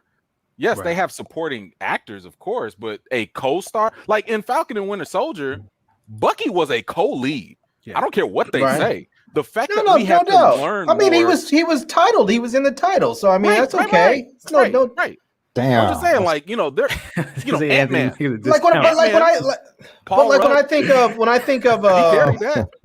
When I think of Black Panther, like I don't think of Chadwick Boseman as like just the main lead. I feel like his character was running parallel the same as Killmonger. I feel like go to the next topic. See? No, in all seriousness, I mean, I'm not. I mean, you guys know how I feel about Killmonger. I believe he is a true and righteous ruler of Wakanda forever. But I honestly believe I feel like Michael B. Jordan's character was just as big and just as significant as T'Challa's role, as Chadwick Boseman's role. To me, I feel like if you would have pulled Michael B. Jordan's character out, half the movie was gone. And I mean, maybe you're right. Maybe when I think back, when I think about some of the earlier Marvel movies, when I think about the first Captain America and the early Iron Man, maybe there were some. But as they moved further into the MCU, I feel like they just surrounded all of their main characters with other people. So it wasn't any main. I don't feel like there was any of their movies after theirs that had just like a main character. Doctor Strange, I feel like he was surrounded too. What's his name? I feel like was a huge part of the. What's his name? Yeah. And, no, these are supporting characters. They're not co-leads. That's a difference. Yeah, you can. I think they're maybe they weren't supposed to be, but I feel like the roles were so big and so significant that they ended up being that. It's kind of hard to define, though. To be honest, though, it's kind of hard to define. Supporting character. That's not a co-lead. I understand that they're supposed to be a supporting character, but I feel like once your role grows to a certain point, you may be technically a supporting character, but you become. I mean, you can only steal so many scenes before you end up becoming a co-lead. No, listen. There's a difference between having a supporting character that steals the show versus being a co-lead. And it's really about how much attention is paid to that person, right? So like if we get a character, like the main characters, the reason why they're the main character is because we follow them. We get to know their inner thoughts, their motivations, what drives them and stuff like that. When they're a co-lead, then they also get very similar treatment. But if you're a supporting character and you just Killmonger, I'm just want to let you know you went ahead and acknowledged that Killmonger was the co-lead then. Okay. Because we got to know everything that you described. We got to know about Killmonger. I just want to go ahead and point that out before you move on. Larry. Okay. All right. Where the money reside? Where the money reside? Where the money reside? Where the money reside? Okay. Mike Willie, 499 super chat. Thank you so much, my brother. I do appreciate it. Thank you. I can't remember if I spoke on this. I'm just happy. Robert Reed said. Go ahead. My bad. I'm just saying. I'm just happy that this brother is getting a check. Yeah. And I hope it needs to be 15. It needs to be at least 15 million because if Scarlett Johansson is getting that, he need to be getting it too. Absolutely. I feel some type of way about that. So and if the movie is good, black people, we need to show up to the theater, man. I'm showing up. Yeah. And E-Man, I don't think him saying don't cast T'Challa has anything to do with him not wanting other black actors to eat. He said that. Yeah, he said that. Yeah, I said that. Like, I'm not saying he's going out of his way to do that on purpose. I think he wants to be. Yeah. I think he wants to. I don't even know if it's inadvertent. I think he wants to be that black dude, the one that I think he wants to be that hero, that cultural icon, because we had T'Challa that was huge. And he was Black Panther. He's huge, and for the long, before he, Anthony Mackie's character was just sort of a sidekick. T'Challa was this huge character, Black Panther. Everybody loved him, and now he's gone for the moment. And so now Anthony Mackie, moving into Captain America, has the opportunity to become that big cultural icon. And I imagine he probably doesn't want to be. He probably doesn't want to be overshadowed by a new Black Panther. I'm not doing that. I'm not going to assume or presume his motivations. I'm only talking about his word. No, that's fine. I mean, that's your prerogative. I'm not going into that. Like, I'm not saying he is thinking this. I'm talking about what his actions play into. I'm just talking about the after effect, the results of what he said and what it can contribute to in the larger picture when it comes to black representation. So I don't know the man personally. I don't know how he thinks, what he feels. I'm just saying when you go out and you say this, you are again taking an opportunity away from another black actor, and that's just what's going to happen if they don't recast. That's another black leading role we're not going to get. And I've said this many times. I'm not in favor of the substitution game. I'm not in favor of the subtraction game when it comes to Black fictional characters. Now we should be getting that addition and multiplication. Let me say this. I am fully in support of recasting T'Challa. I want to see that role recast.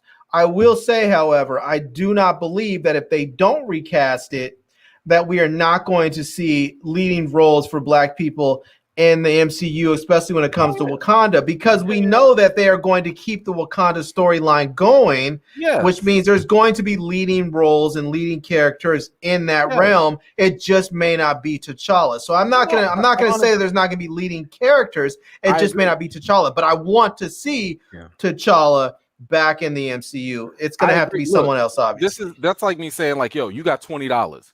I take $5 away. You still got money. You still got $15 left, but you don't have 20 anymore. So I agree with you. We will still get, other leading roles and stuff. I'm like, yo, right. But if I have $20 and I give you 10 and I keep 10, we still have $20 in the Black community.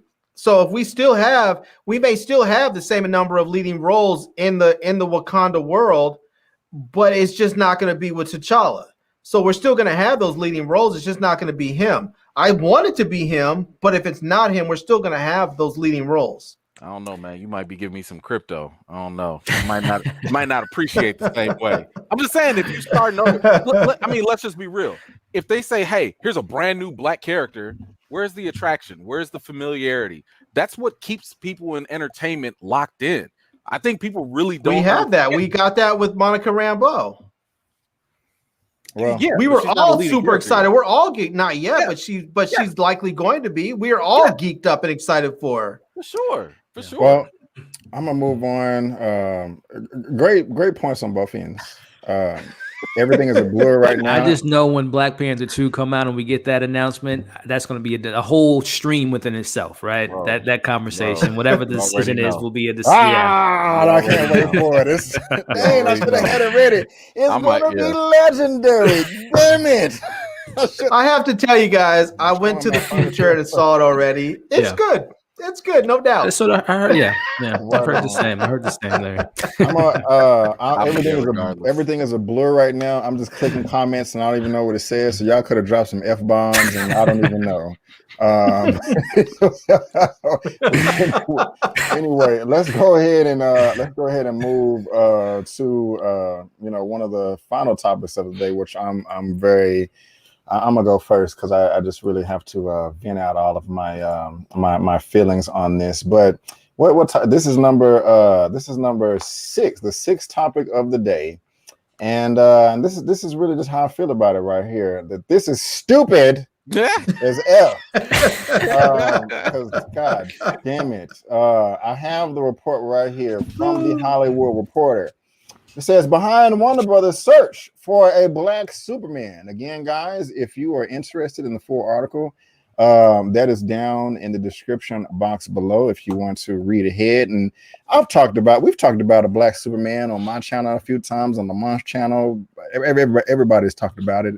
And I was cool with it. Michael B. Jordan may come through, but he kind of shooting down those rumors. People talking about, hey, are we going to get a new Superman movie with Val Zod or Calvin Ellis? You know what I'm saying? Which one could it be? But Warner Brothers, for some reason, is eating shit for breakfast and messing up their thought process.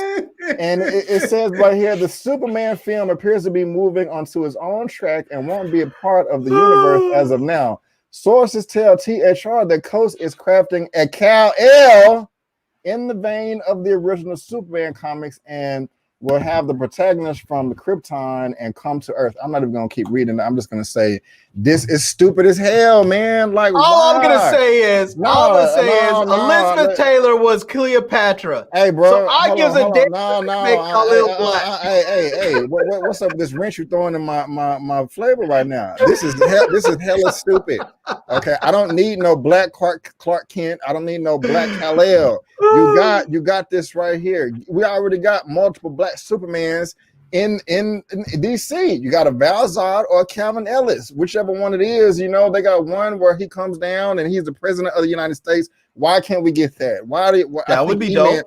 Eman used the word, I saw him on TV, blackwashing. It's something that we don't say quite often, and that's kind of interesting. I think I'm going to coin that, by the way. Huh? I think I'm going to coin that, by the way. But I just had to jump in here, man. This is stupid. This is so dumb. It's like Warner Brothers.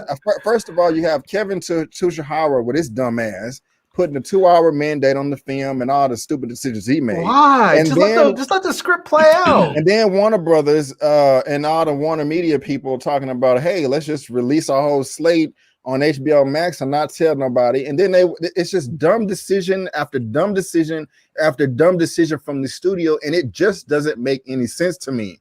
What are y'all smoking over there? I'm done with my rant. Whoever wants to go first or go next can, but this is dumb as hell, and I don't like it at all. I wonder how much money they could offer. Larry, Kevin I'm coming Feige to you next. come over. How you feeling about this? Wonder how much money they could offer Kevin Feige to move over to DC. Not enough. Not enough.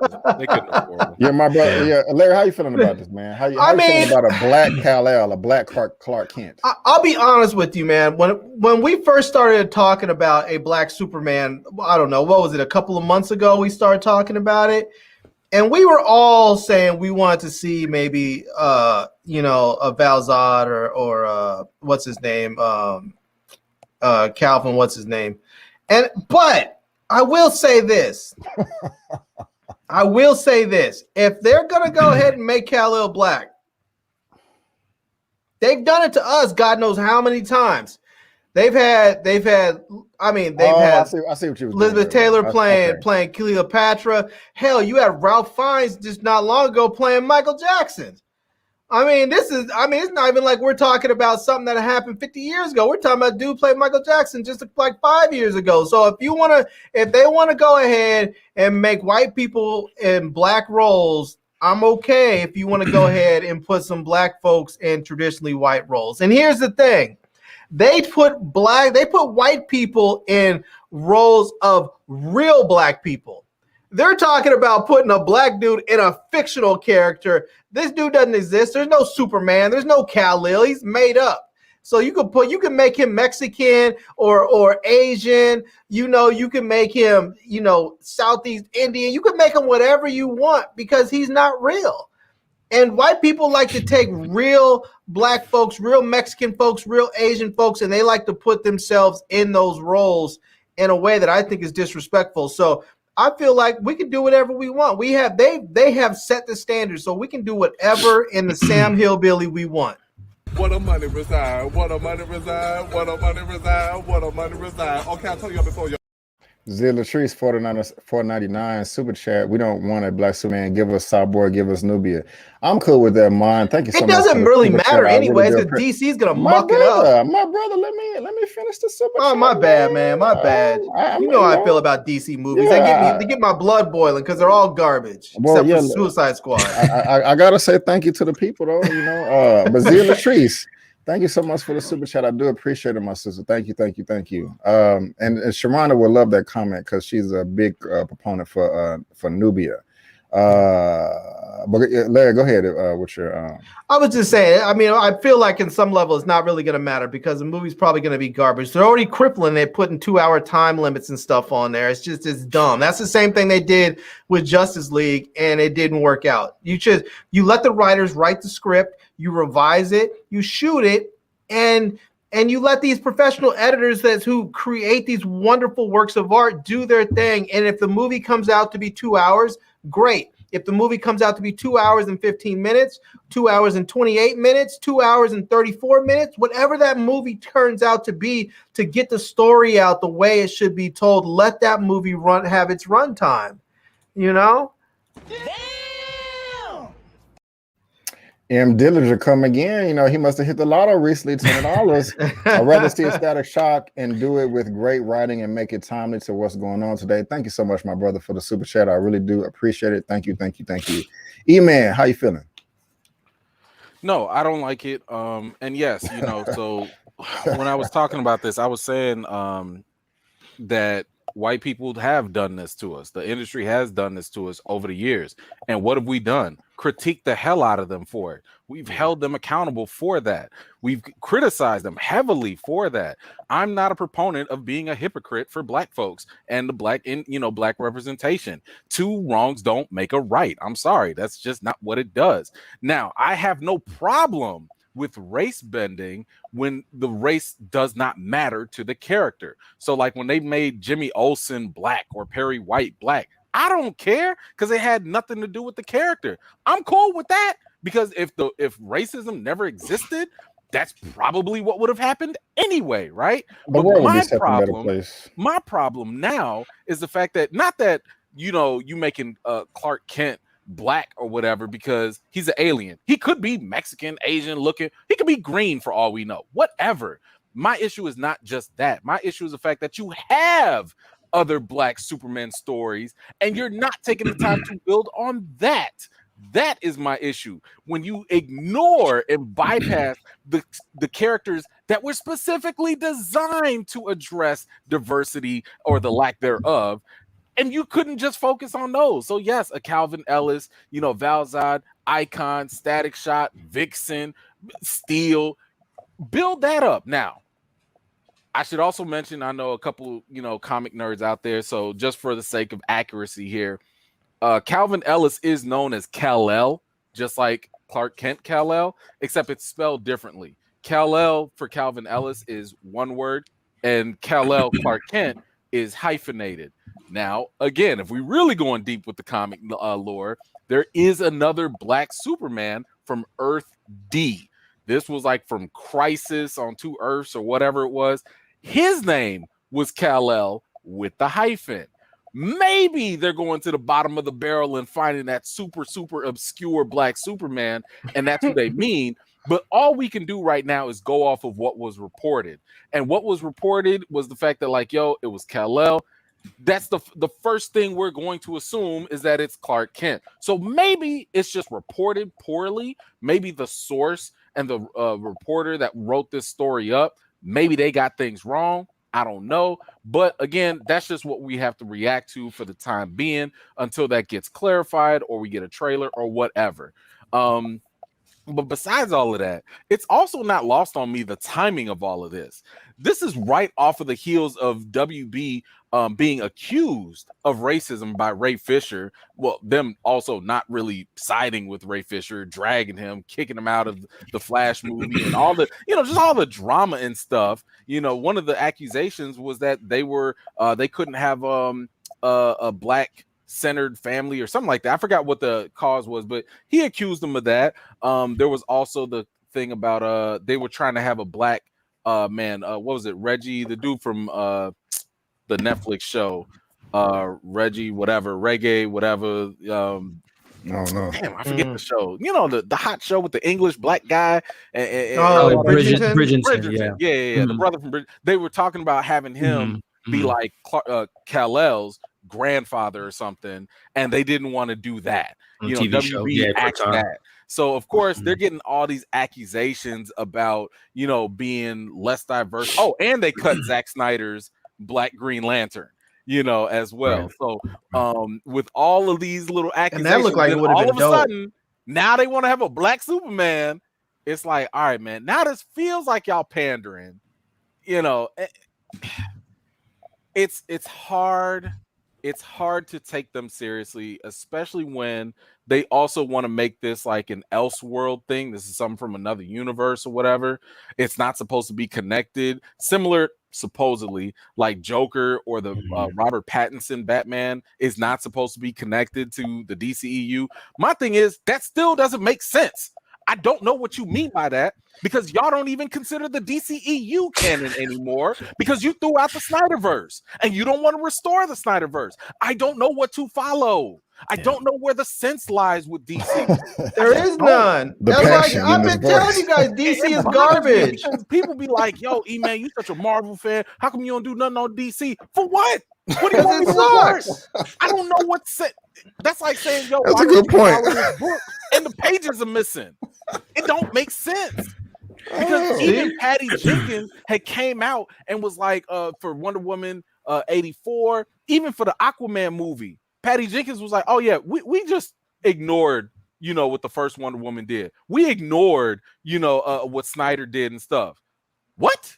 So y'all pick and choose it? Like, as a fan, how am I supposed to follow this if y'all don't follow it, but then you still borrow from it at the same time? You guys are a mess. Go home, start over. Bro. Hopefully they use the Flashpoint movie to like just restart everything. Literally like clean slate. I don't want clean that. slate. And I'm gonna just say this too and put this out there. Stop making Jason Momoa Aquaman. Make that man Lobo and fix the mistakes that y'all made in the first place. I'm tired of them. I'm just tired of them. I'm tired well, we agree that they are a mess. It's not that complicated either, man. They're making this just. They're trying too hard. Elliot, how you feeling, man? Well, so Larry, I am a huge DC fan. I love Marvel, just like Eman said, but when DC live action sucks. I bleed DC colors, man. The thing that sucks with DC, I think, and this is one of those situations where you have too many options. Unlike Marvel, that had to get creative, Warner Brothers literally has all their characters at their disposal, and they don't know what to do with them. Marvel had to get creative. They didn't have Spider-Man, they didn't have X-Men, they didn't have Fantastic Four, so they had to build from the ground up Iron Man, Captain America, so they had to get creative. Warner Brothers can't get creative because they literally have everything handed to them. They have all their characters at their disposal. They don't know what to do with them. They have 15 Batman movies. We have 8 Superman. We have 9 Jokers. They don't know what to do. So the thing that makes me scared about them handling a black Superman, if they can't even get a Henry Cavill, a white Superman right, how are they going to get a black Superman right? So it's just like, it's going to be a mess. I hate to be the Debbie Downer. He's gonna have dreads. He's gonna be coming out of prison. He's gonna have 2 baby mamas. They're gonna give you every stereotype that you can think of with Superman being black. Damn. His dad's gonna probably be in jail. I mean, what's the stereotype? I do not. Hold on. Now, first of all, I wouldn't be surprised if they would suggest that. But I have to hold the brother down, Ta-Nehisi Coates. I don't think he would be that. I don't think he would let that ride. I have some forces on, bro. Correct me if I'm wrong. Even his runs were Shuri mostly, weren't they? His Black Panther runs, and they were okay. They were okay. He did not do Black Panther justice. That's what gets me another nervous. I just don't think he's gonna let them go that trifling with it. That's all. That's all. He did do the animated series, though, didn't he? Didn't he do the Black Panther animated series? No, that was Reginald Hunter.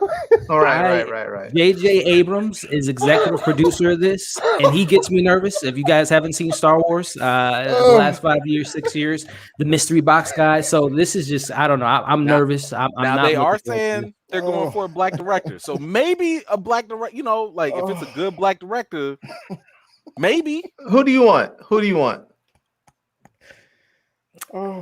Hey, give me Regina King as the director, I guess. Regina King could be nice. Yeah. They said they wanted to make this in the 20th century, so in the 1900s. So you're going to need somebody who can really tackle the Jim Crow stuff. Yeah. I mean, dare I say Ava? Yeah. I mean, she was supposed to do New Guys. They cut her off of that. I'm just saying, if you are going to make this, if you have to make this in the 1900s with racism and stuff, I mean, Ava knows how to do racism very well. She has not missed on that.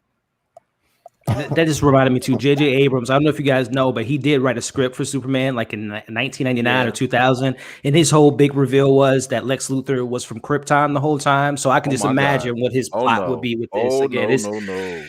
I'm not looking forward to it because again, if they can't even get too much, they can't even get Superman right now. It's the fact that Henry Cavill has yet to have a Man of Steel sequel 8 years after his film came out. They expect us to think that they're going to do a good job with the Black Superman. I mean, the mere fact it is so sad that right next door, their DC animated is being kicked in the butt. Who's running that? Who's running that train? Who's bring them on over? That's what I'm saying. Yo, DC live action sucks. Their animation is fantastic. I don't understand it. Y'all have like some of the top 5 most popular fictional characters in pop culture Those are like, there's no reason a Batman, Superman, whatever should make $1 billion right off the bat. That's no reason. $1 billion. Stop the press. I hit a milestone. First time ever hitting over 200 people at one time in the chat. I'm at 205. So thank you. If you're watching now, please give me that thumbs up. You know, Eman be having like 500, 600 and stuff, chat. But I'm happy, man. Thumbs up. And Carbro with the super sticker. Let me go ahead and get this real quick, my man. What a money reside. What a money reside. What a money reside. What a money reside. Okay. Thank you so much, Carbro, for the $5 super chat, super sticker. Thank you so much. I do appreciate it. Go ahead, man. I'm just over here laughing my ass off. I was just saying, stuff. You got the blueprint from the animated stuff. And the animated stuff is so niche, you know, because a lot of the average adult, even if you do watch, you know, the Marvel stuff or whatever, the average adult thinks, oh, cartoon, not for me, that's for kids. You know, but you know, for us comic fans, if we've seen the animated stuff, it is definitely they haven't seen Invincible. Kids, right? They haven't seen Invincible or anime in general. But for the average moviegoer, that the stuff they do in the animated stuff is so it doesn't even go to theaters. It goes straight to home entertainment. It is so small and so niche. If they just copied it to the live action, nobody would know. Nobody would care. I mean, we would know. You know, the couple of million people, you know, that watch the stuff, but for the hundreds of millions of other folks around the world that don't watch the animated stuff, they'd be like, yo, this is amazing. You know, to that point, Eman, it's so funny. The reason why it's so great is because they haven't touched it. It's so niche and it's not big enough that they're like, oh yeah, make as many animated films as you want. No one's watching them. We are, but they're not obviously getting the same box office receipts as a live action. So that's why the animation is so fire, is because they haven't touched them. So hopefully, you know what? Don't touch animated so they continue to be great. But whoever is running that ship, if it is like a Dave Filoni type of person, have that conversation with them, getting involved in a live action.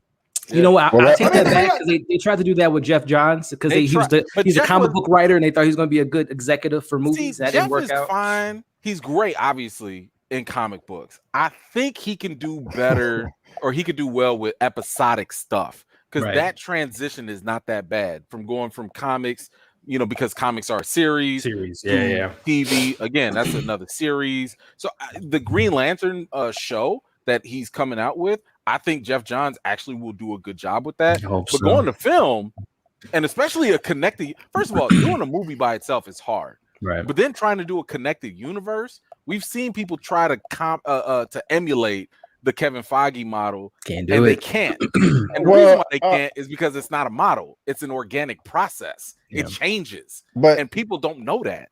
Very true. However, they need to take the stick out the ass and eat a piece of humble pie. Call Marvel an ass. Hey man, can you please help us out with this? Y'all are winning, we're losing.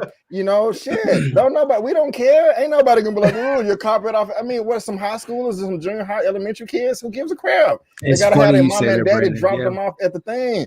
Just ask for help. Shit. But you know, part of it is, Brandon, is that the characters on DC side, the superheroes, they're boring. You have Superman and Batman and Wonder Woman that are all I got a question. Hear me out. They're all goody two shoes. People want to see people who are tragically flawed and they're kind of good, but they're kind of bad. You know who Batman is? Hold on. Batman doesn't kill anybody. Letting the Joker run around with some Fenty red lipstick on. I get that. Batman doesn't kill anybody. I would rather watch a Deadpool movie than a Batman movie any day of the week. Oh boy, Larry, I got a question for you. Larry, go ahead. Question, man. I know you love Amazon, The Boys, and Invincible, right? You love those shows, right? What are their carbon copy? What are they kind of basing their characters off of? DC characters, right? And they made them, and they made them flawed. That's one of the reasons why people love Marvel characters, because Marvel superheroes are all tragically, beautifully flawed, but they're still good people. like Superman's just a good guy all around. He's Superman nice. is the only one. He's nice. He's such a good fella. He loves his mom. He's just a good old American. Last man of Krypton. His whole population has been decimated. He's the that was the whole reason why they created the New 52, because of the Superman problem, where he was not only so overpowered, but he also had like nothing interesting about him. Like, he was the Boy Scout, right? And they made fun of him for that, right?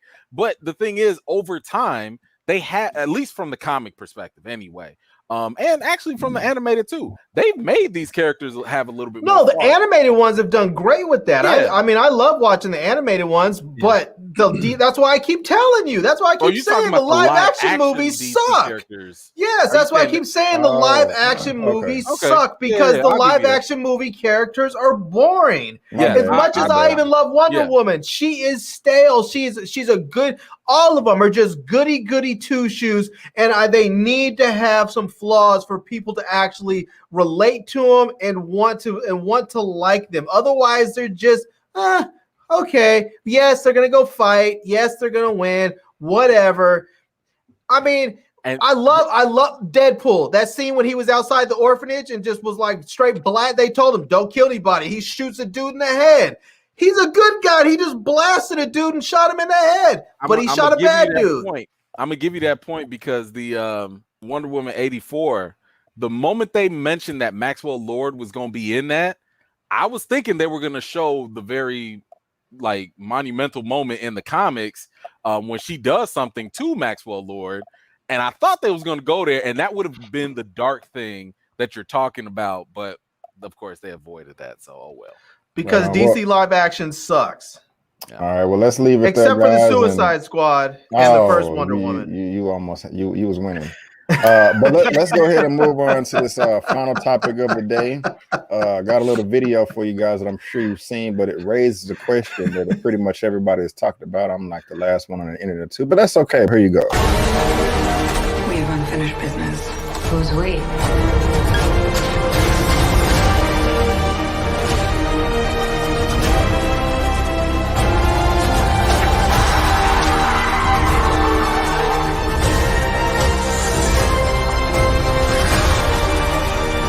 When you love something, you fight for it.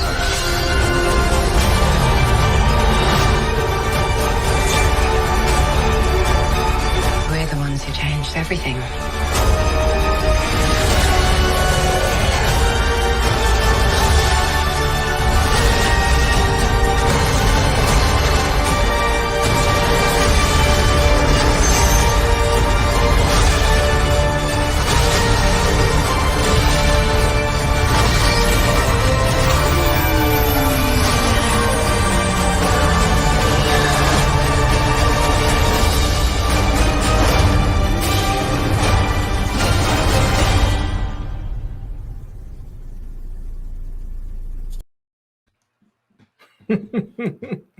That's how you cut a trailer. Yeah, you said that was dope. Man. That was dope. Was that your first time seeing that, Larry? No, I saw it. I saw it earlier. But the thing is, you got all these wonderful titles, and it's very exciting. But I mean, it was just one character that they didn't mention, and I'm like, what the hell is going on? I mean, where is this character right here, Blade? I thought we were thinking about two different people then. Oh no. Every I mean, this movie was announced 2 years ago almost. Right. I think 20 months ago, something like that. But where is Blade? And we got let me grab this super chat real quick. Hold on. What a money reside, what a money reside, what a money reside, what a money reside. Okay, I'll tell you. Jonathan Soul 499 super chat. Would love to see Justice League Dark directed by Chris Nolan. Constantine Bats would be edgy and dope. I like that. But thank you so much for the super chat. I do appreciate it. Thank you. But we got this last topic right here, guys. And like I was saying, all these wonderful titles, but Blade is just nowhere to be found. And in the same article that we just was going over, right here with the Hollywood Reporter, speaking of the Black Superman, there was also a small subsection that talked about where Blade is. And it says Coates isn't expected to deliver his Superman script until mid-December. Likewise, Marvel isn't rushing with Blade, whose start date was pushed from this September to July in 2022. so that the studio can spend time working on the Stacey Osai Kuffour penned script. And I don't know if I kind of have mixed feelings about that, you know, because they announced this a long time ago. And so it's just like, what have y'all been doing for the past year and a half, 2 years? But Elliot, I'm gonna come to you first, man. How you feeling about this? Is it good news, bad news? Is there nothing to concern ourselves with? Before you, can I ask you a question about this, B? Is this going to be a new origin story, or is this going to be picking up from where they left off? Nobody knows, my brother. Well, nobody knows. The other ones didn't count, so. Yeah, gotcha. But I'll come back around, man. But Elliot, how you feeling about this so far, man? You know, what do you think? What you think? Yeah, so I mean, right now, Phase 4 is slated to end in 2023 with over 24 projects in total, and we got to remember that Phase 1 took over 4 years to kind of, you know, come to a finality before we go into Phase 2. So I think Blade will be a part of Phase 5 as one of the open gators and one of the first, you know, announcements. I would love for it to come out during a fall time Halloween type of film, just to kind of go into the supernatural vibe. So I'm okay with them not announcing a Blade film and then slating a date quite yet. Just, you know, I always want to hear studios say they want to take their time and get the script together versus rushing everything out. So not having Blade on the slate doesn't get me nervous, because you got to keep in mind it's the MCU. The first time we got introduced to Spider-Man and Black Panther was in, you know, Civil War. So I guarantee that we will see Blade in the next year or so, whether that's in a Doctor Strange, or I personally probably see him teaming up with Oscar Isaac and maybe making an appearance in Moon Knight. So we will see Blade before we see his film, and we might see him in 2-3 other projects before he gets his film. So again, it is unfortunate we haven't gotten a date quite yet, but trust me, before he gets his film, we will see him at least 2 times before we actually see him on the big screen. So take the time. But I will say it does get me nervous, and not to play ageism. Mahershala Ali is 47 years old. He's not getting any younger. You know, Wesley Snipes was 35 when he first played Blade. I believe Robert Downey Jr. was 42 when he got into Iron Man, but of course that's a different thing because he was behind a mask and not doing obviously the stunts that's going to be required from Mahershala. So again, we know that a lot of these actors, you can still, we see a lot of people nowadays. Denzel Washington still moving good in his Equalizer. We still have, you know, Liam Neeson in his 60s, Sam Jackson still kicking ass. So I mean, you can still do things in your older age, but Blade is someone that requires a lot of stunts, a lot of motion, a lot of action. So Mahershala's not getting younger, Marvel. So we do got to get him on the screen if you want to have him having his own trilogy and obviously pop up in other stuff. So sooner rather than later. But again, I expected us to see him, you know, several times before we see him in a solo film.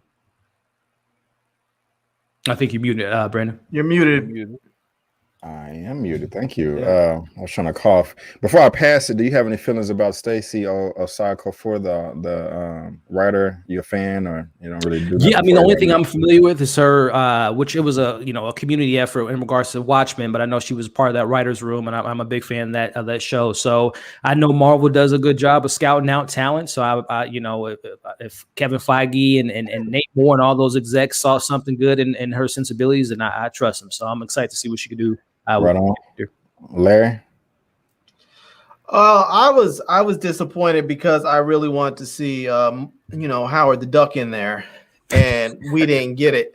And I've been pushing for you got to laugh all you want. Howard the Duck is dope. I want to see a Howard the Duck and She-Hulk movie. You know, I mean, even give me a Disney Plus series, something. You know, give me something. But yeah, I was disappointed not to see him in there. I'm looking forward to seeing Blade. I love the Blade trilogy, and I'm looking forward to seeing it again. I agree with Elliot. I think that Mahershala Ali is probably a little bit too old. I feel like they should have probably went with somebody in their early 30s, because that's one of these things that the way these movies are running, it may take 10 years before he gets to like his second movie. And now you're talking about a dude who's already 47. He's going to be damn near pushing 60 by the time he gets to his second movie. I mean, that's a little nuts. Right on. And Miss Wilson, if you want to DM me some of your moves or whatever, hey, I'm cool with that. Eman, how you feeling about all this, my brother? Very similar to Elliot on this. I mean, I didn't anticipate them to show us very much. I mean, a title card would have been nice, since y'all already announced it. We knew that Fantastic Four only has a director, even though we already know they talking to John Krasinski and Emily Blunt. Come on now, Marvel, you know where the money resides. Stop playing around. So they could have at least flashed that. I mean, especially if you went out the way to announce it. But there is a reason. Yes, Elliot's right. The same way they went ahead of the curve and announced Chadwick Boseman as Black Panther, as T'Challa, and that was way before any announcement for the Black Panther movie. Yeah, it was 2014. Is when they brought him on stage. Then 2 years later, they showed him up. So don't be surprised if Blade pops up in, I don't know, Doctor Strange, Multiverse of Madness or something like that. That'll be a perfect place just to honestly introduce anybody. Yeah. But they're gonna pop them in something somewhere, because again, there's no reason to announce an actor's existence in the MCU unless you have prior plans for him. Y'all don't even have a director yet. You know what I'm saying? So clearly this is something that they're trying to set up ahead of time. Matter of fact, I would say expect the same thing with what's the brother's name? Jonathan Majors. He was recently announced to be what was it? Kang the Conqueror, but that was supposed to be for Ant-Man 3. Why announce him so early? Well, he's probably going to be involved in something earlier.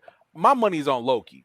Right. Don't be surprised if you see Jonathan Majors in Loki, with the whole time stuff and all that. Don't be surprised if that happens. That'd be kind of cool. So, I like it, but so I think the same treatment is going to happen with Blade. I'm looking forward to it.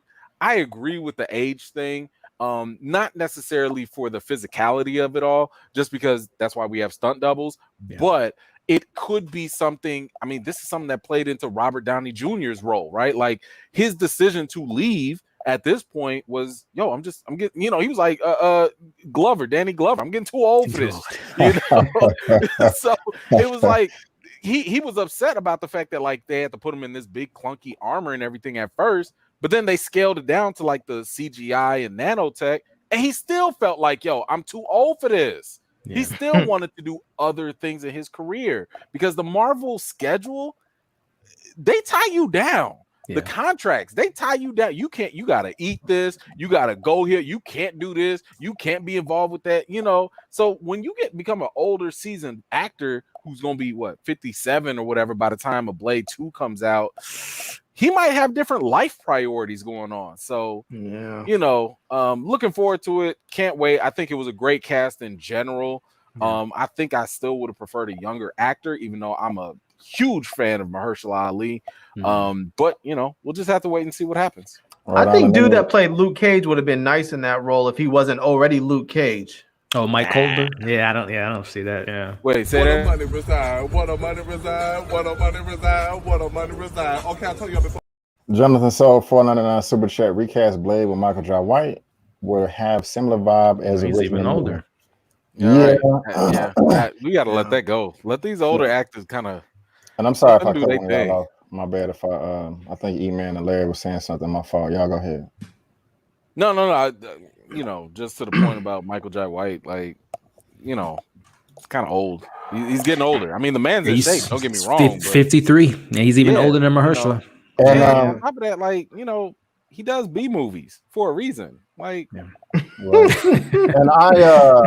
mean, Mahershala's cool, but I still want this guy back as Blade. I'm just gonna be honest with you. I think would be dope. Do him the same way that they're supposedly gonna do with the Spider-Man. Show him in the multiverse. Just show that he exists. Right. Bring in the true multiverse. Bring in the first Blade movies. Put them now as a part of the MCU. I think that'll be a dope way to show Wesley some love, for rekindling the interest in Marvel and saving Marvel, in a sense. So I think you put him in the multiverse. You just kind of show that he exists. Yeah. And then you still move on with Mahershala. I wouldn't mind seeing him in there somewhere in the multiverse. I kind of want to see Wesley in Wakanda Forever somewhere, because let's not forget he was trying to get Black Panther made in the 90s, like 20 years before anybody even had it on their mind. He was trying for a long time. I just don't want him coming in like he did in Coming to America. I just don't want him. No. He better not come in with no swagger, this and this, general. That I don't want to see none of that. And I would have really have loved to see him in the first one and had him play whatchamacallit. What's the dude? Claw. I would have loved to have him. They have him cast Wesley as Claw. He didn't need to be. Ulysses Claw. Yeah, I would have loved to have seen him as Claw. No, why not? Because he has to be a colonizer. No, that was okay. Thing with Claw. All right. Well, guys, I think that will bring us to the end of the show tonight. And I want to thank everyone in the chat so much. I do appreciate it. And I also want to thank my guests. It started out kind of janky, with some technical difficulties. Even just about 5-10 minutes ago, James hit me up like, yeah, B, I didn't get the email either. So I don't know what's going on. I'm going to have to figure it out. But that's very concerning because I wonder how many times I hit up a studio this past week and they didn't get the email either. But anyway, it was fun, and happy Mother's Day to all the lovely mothers out there. We love you and we do appreciate you. And also happy birthday to Lamont as well. Larry, I'm coming to you first, sir. What are your final words for the night, and what do you have going on your channel, sir? Yeah, man, I'm still just pumping out those tech reviews, trying to give everybody that goodness out there. I'm going to continue my constant nag, which I know people are tired of hearing, but mask up, get vaccinated, protect yourself. There's variants out there. People are getting sick, and it's not as bad as it used to. People aren't as dying at the same rate. They're not getting sick at the same rate, but get vaccinated because there's a lot of dummies out there that are not, and they're running around saying that I don't need to wear a mask anymore and all that other stuff. So just look out for yourself and your fam, and check my channel out, and I have one. I just posted one today where I got drunk on camera because someone sent me a breathalyzer here that I needed to review for my channel. So I broke out a bottle of rum and some beer and got drunk. And he also cooks steak. I saw that video as well. He was cooking a steak in some Brava oven. So yeah, I had a Brava oven, so I have a Brava oven that I reviewed. It's mine now, so I use it all the time. But I was doing a thing on the steak there. So yeah, it's I have some fun stuff on there, and I usually do, as long as I have enough products that come in. I usually do a weekly haul video where I show all the kind of fun stuff that I get in my packages and open them all up and show everybody what I have for that week. So yeah, check it out. Right on. Elliot, coming to you next, sir. What are your final words and what do you have going on your channel, sir? Yeah, man, same like you said, man. Happy Mother's Day to all the wonderful mothers out there. Enjoy this day and enjoy all the days. Every day should be Mother Day, right? Because they, like you said up top, Brandon, they are the glue. They make everything happen. So happy Mother's Day to everyone out there. And again, I'm always appreciative coming on the show, Brandon. Regardless of the technical issues, man, this show was fire. You had the most people in the chat. You got some great love in the comments with the super chats. Have an incredible panel. So it's always a great time, man. So thank you for having me on. But as far as like content, it's a lot of stuff to look forward to. We got some independent films coming out this week that I'll be reviewing: Profile, Riders of Justice, Oxygen. We got a couple of Netflix films, like The Lady in the Window with Amy Adams, and both Captain America's in that film, and a couple other stuff that we can look forward to this week. So definitely check me out. And again, it's always a pleasure. Had such a fun time. And again, happy Mother's Day to everyone out there. Yes, sir. Yes, sir. Yes, sir. Yes, sir. The panel is fire today, man. We really did. I don't know about that Eman guy. No, he's mainstream now. He's on MSNBC and CNN and all that. He's mainstream now. Right on. And we coming to Eman last. Eman, what are your final words, sir? And what do you have going on your channel, man? Yeah, I mean, look, to Larry's point, yes, I happen to show up on a little TV program on MSNBC. No big deal. I mean, hey, they needed a brother to talk about Black Superman, and I was like, about this recast of T'Challa, and they was like, word.